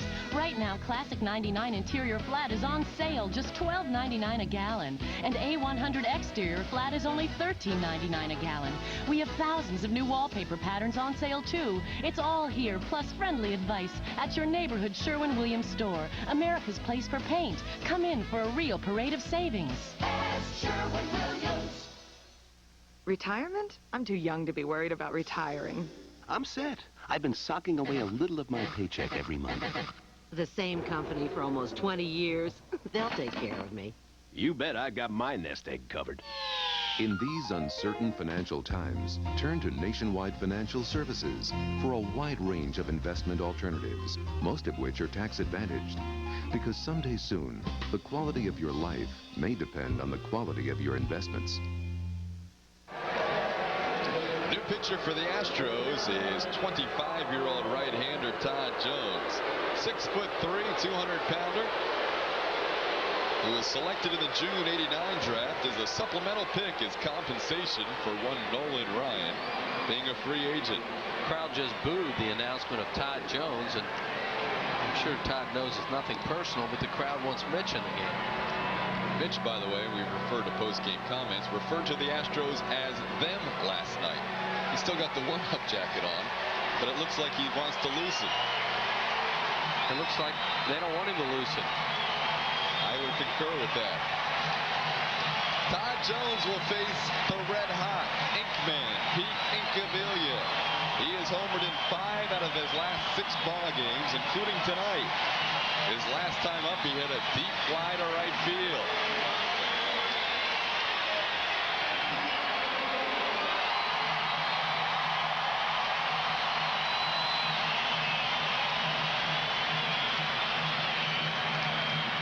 Jones on the year, 0-2, 3.51 ERA. He has allowed 2 home runs on the season. Fastball rides outside, 1-0.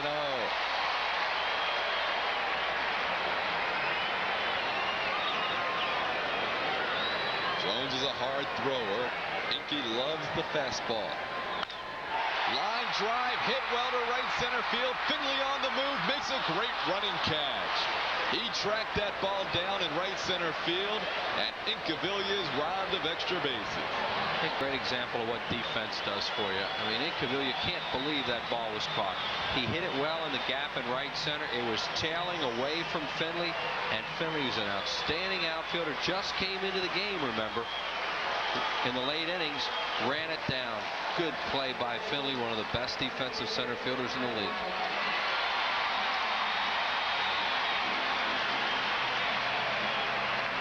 He hit it well to Inky, but it goes as a first out here in the bottom of the 9th. Jones will stay in to face the left-hander Eisenreich. No action in the bullpen.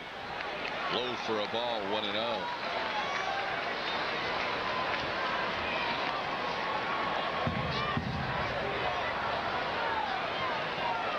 Perfect night for Eisenreich. 3 for 3, including a walk, a run scored. Has that average up to 331.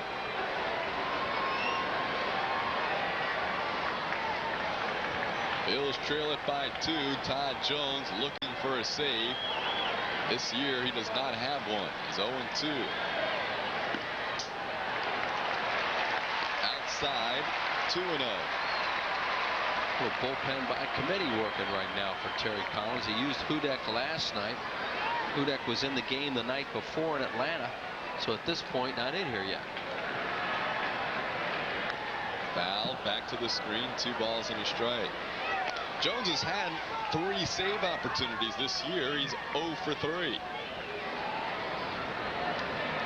But took some play by Finley right there to loosen him up a little. Looks like he's trying to do a little mini Rod Beck look there. Popped high in the air. This one should be easy for Finley. He comes in. That's 2 outs here in the 9th.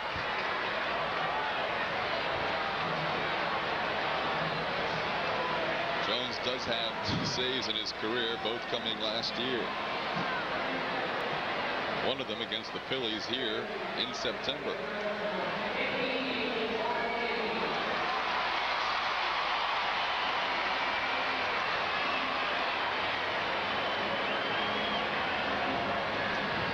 So now Mickey Morandini representing a tie ball game. Bats with 2 outs in the bottom of the 9th.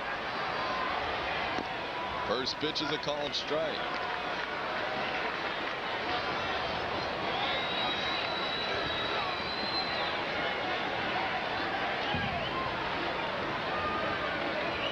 Dalton's going to go, so they don't have to force at second. Fielder's indifference may be called. Or he might get a stolen base. If so, it'll be his 3rd. No play. Fielder's indifference. 1-1 pitch to Morandini outside, 2-1.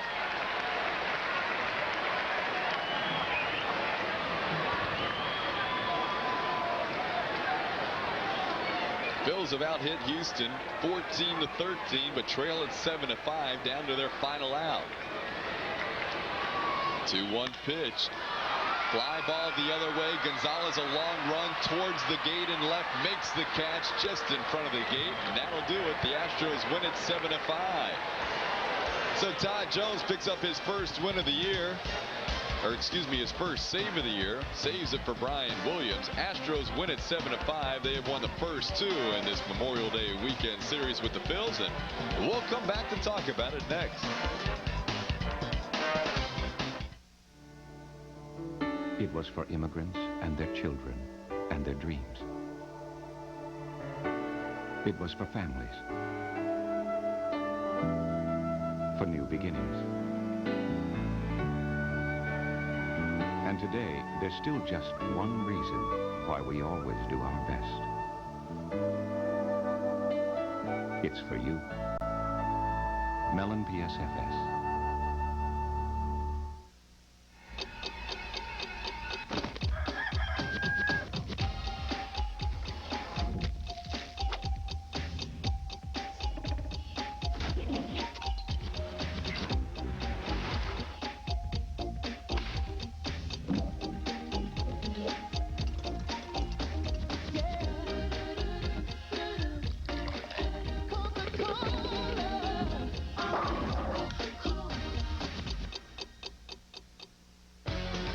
Bought a new Oldsmobile Sierra Special Edition? Yeah, just got it. Did Sierra season have anything to do with this? It sure helped. How about the Sierra's anti-lock brakes, air, automatic, stereo, power locks, driver's airbag, 6-passenger seating, and the price? Only $14,195. That did it. At $14,195, the old Sierra is the lowest priced mid-size car, period. Sounds familiar. Sierra season. Now at your local Olds retailer.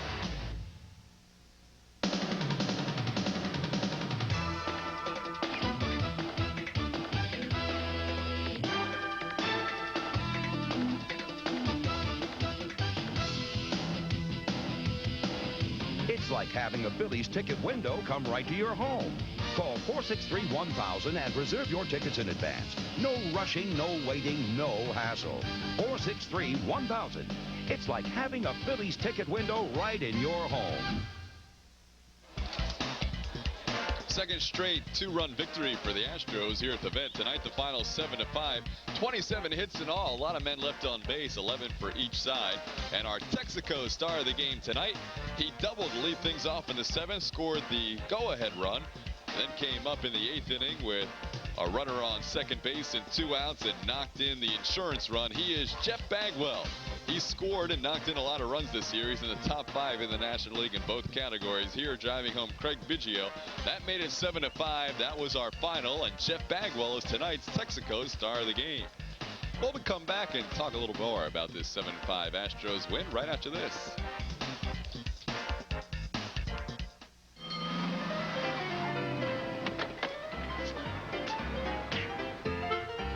At Mobile, we can help you fill up fast by paying right at the pump. Wedding. With more credit and ATM cards than any other station. Best man.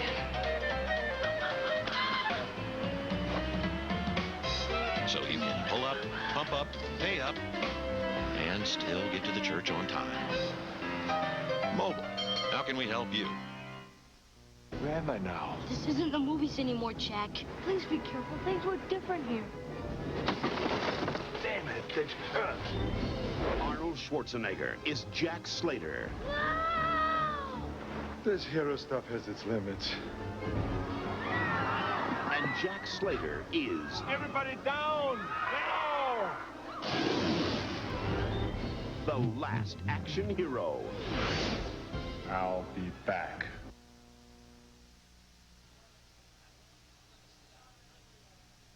Are you talking to me?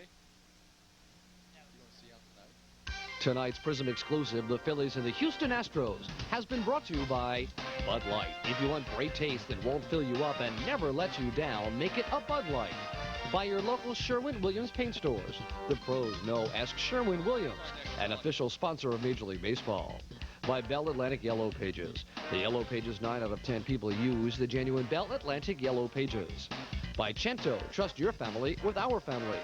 By Coca-Cola, always a hit, always a Coca-Cola. By Mellon PSFS, the official bank of the Phillies.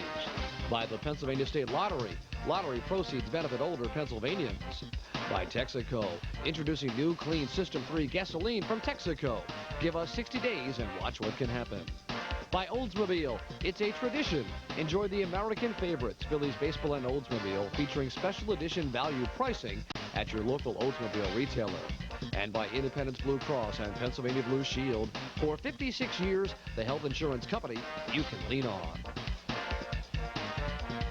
There's the summary of tonight's ball game. A run in the 7th to go ahead, an insurance run in the 8th as the Astros win at 7-5. Brian Williams wins his first on the year. Andy Carter, the loser, he allowed that 7th inning run. He is 0-2.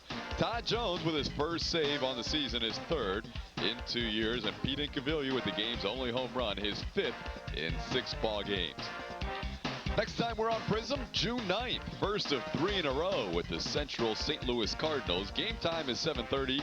First pitch pregame show with Larry Rosen comes your way at 7 o'clock. For Larry Rosen, Gary Maddox, Chris Wheeler, and the rest of the Prism crew, I'm Todd Callis. Enjoy your Memorial Day weekend.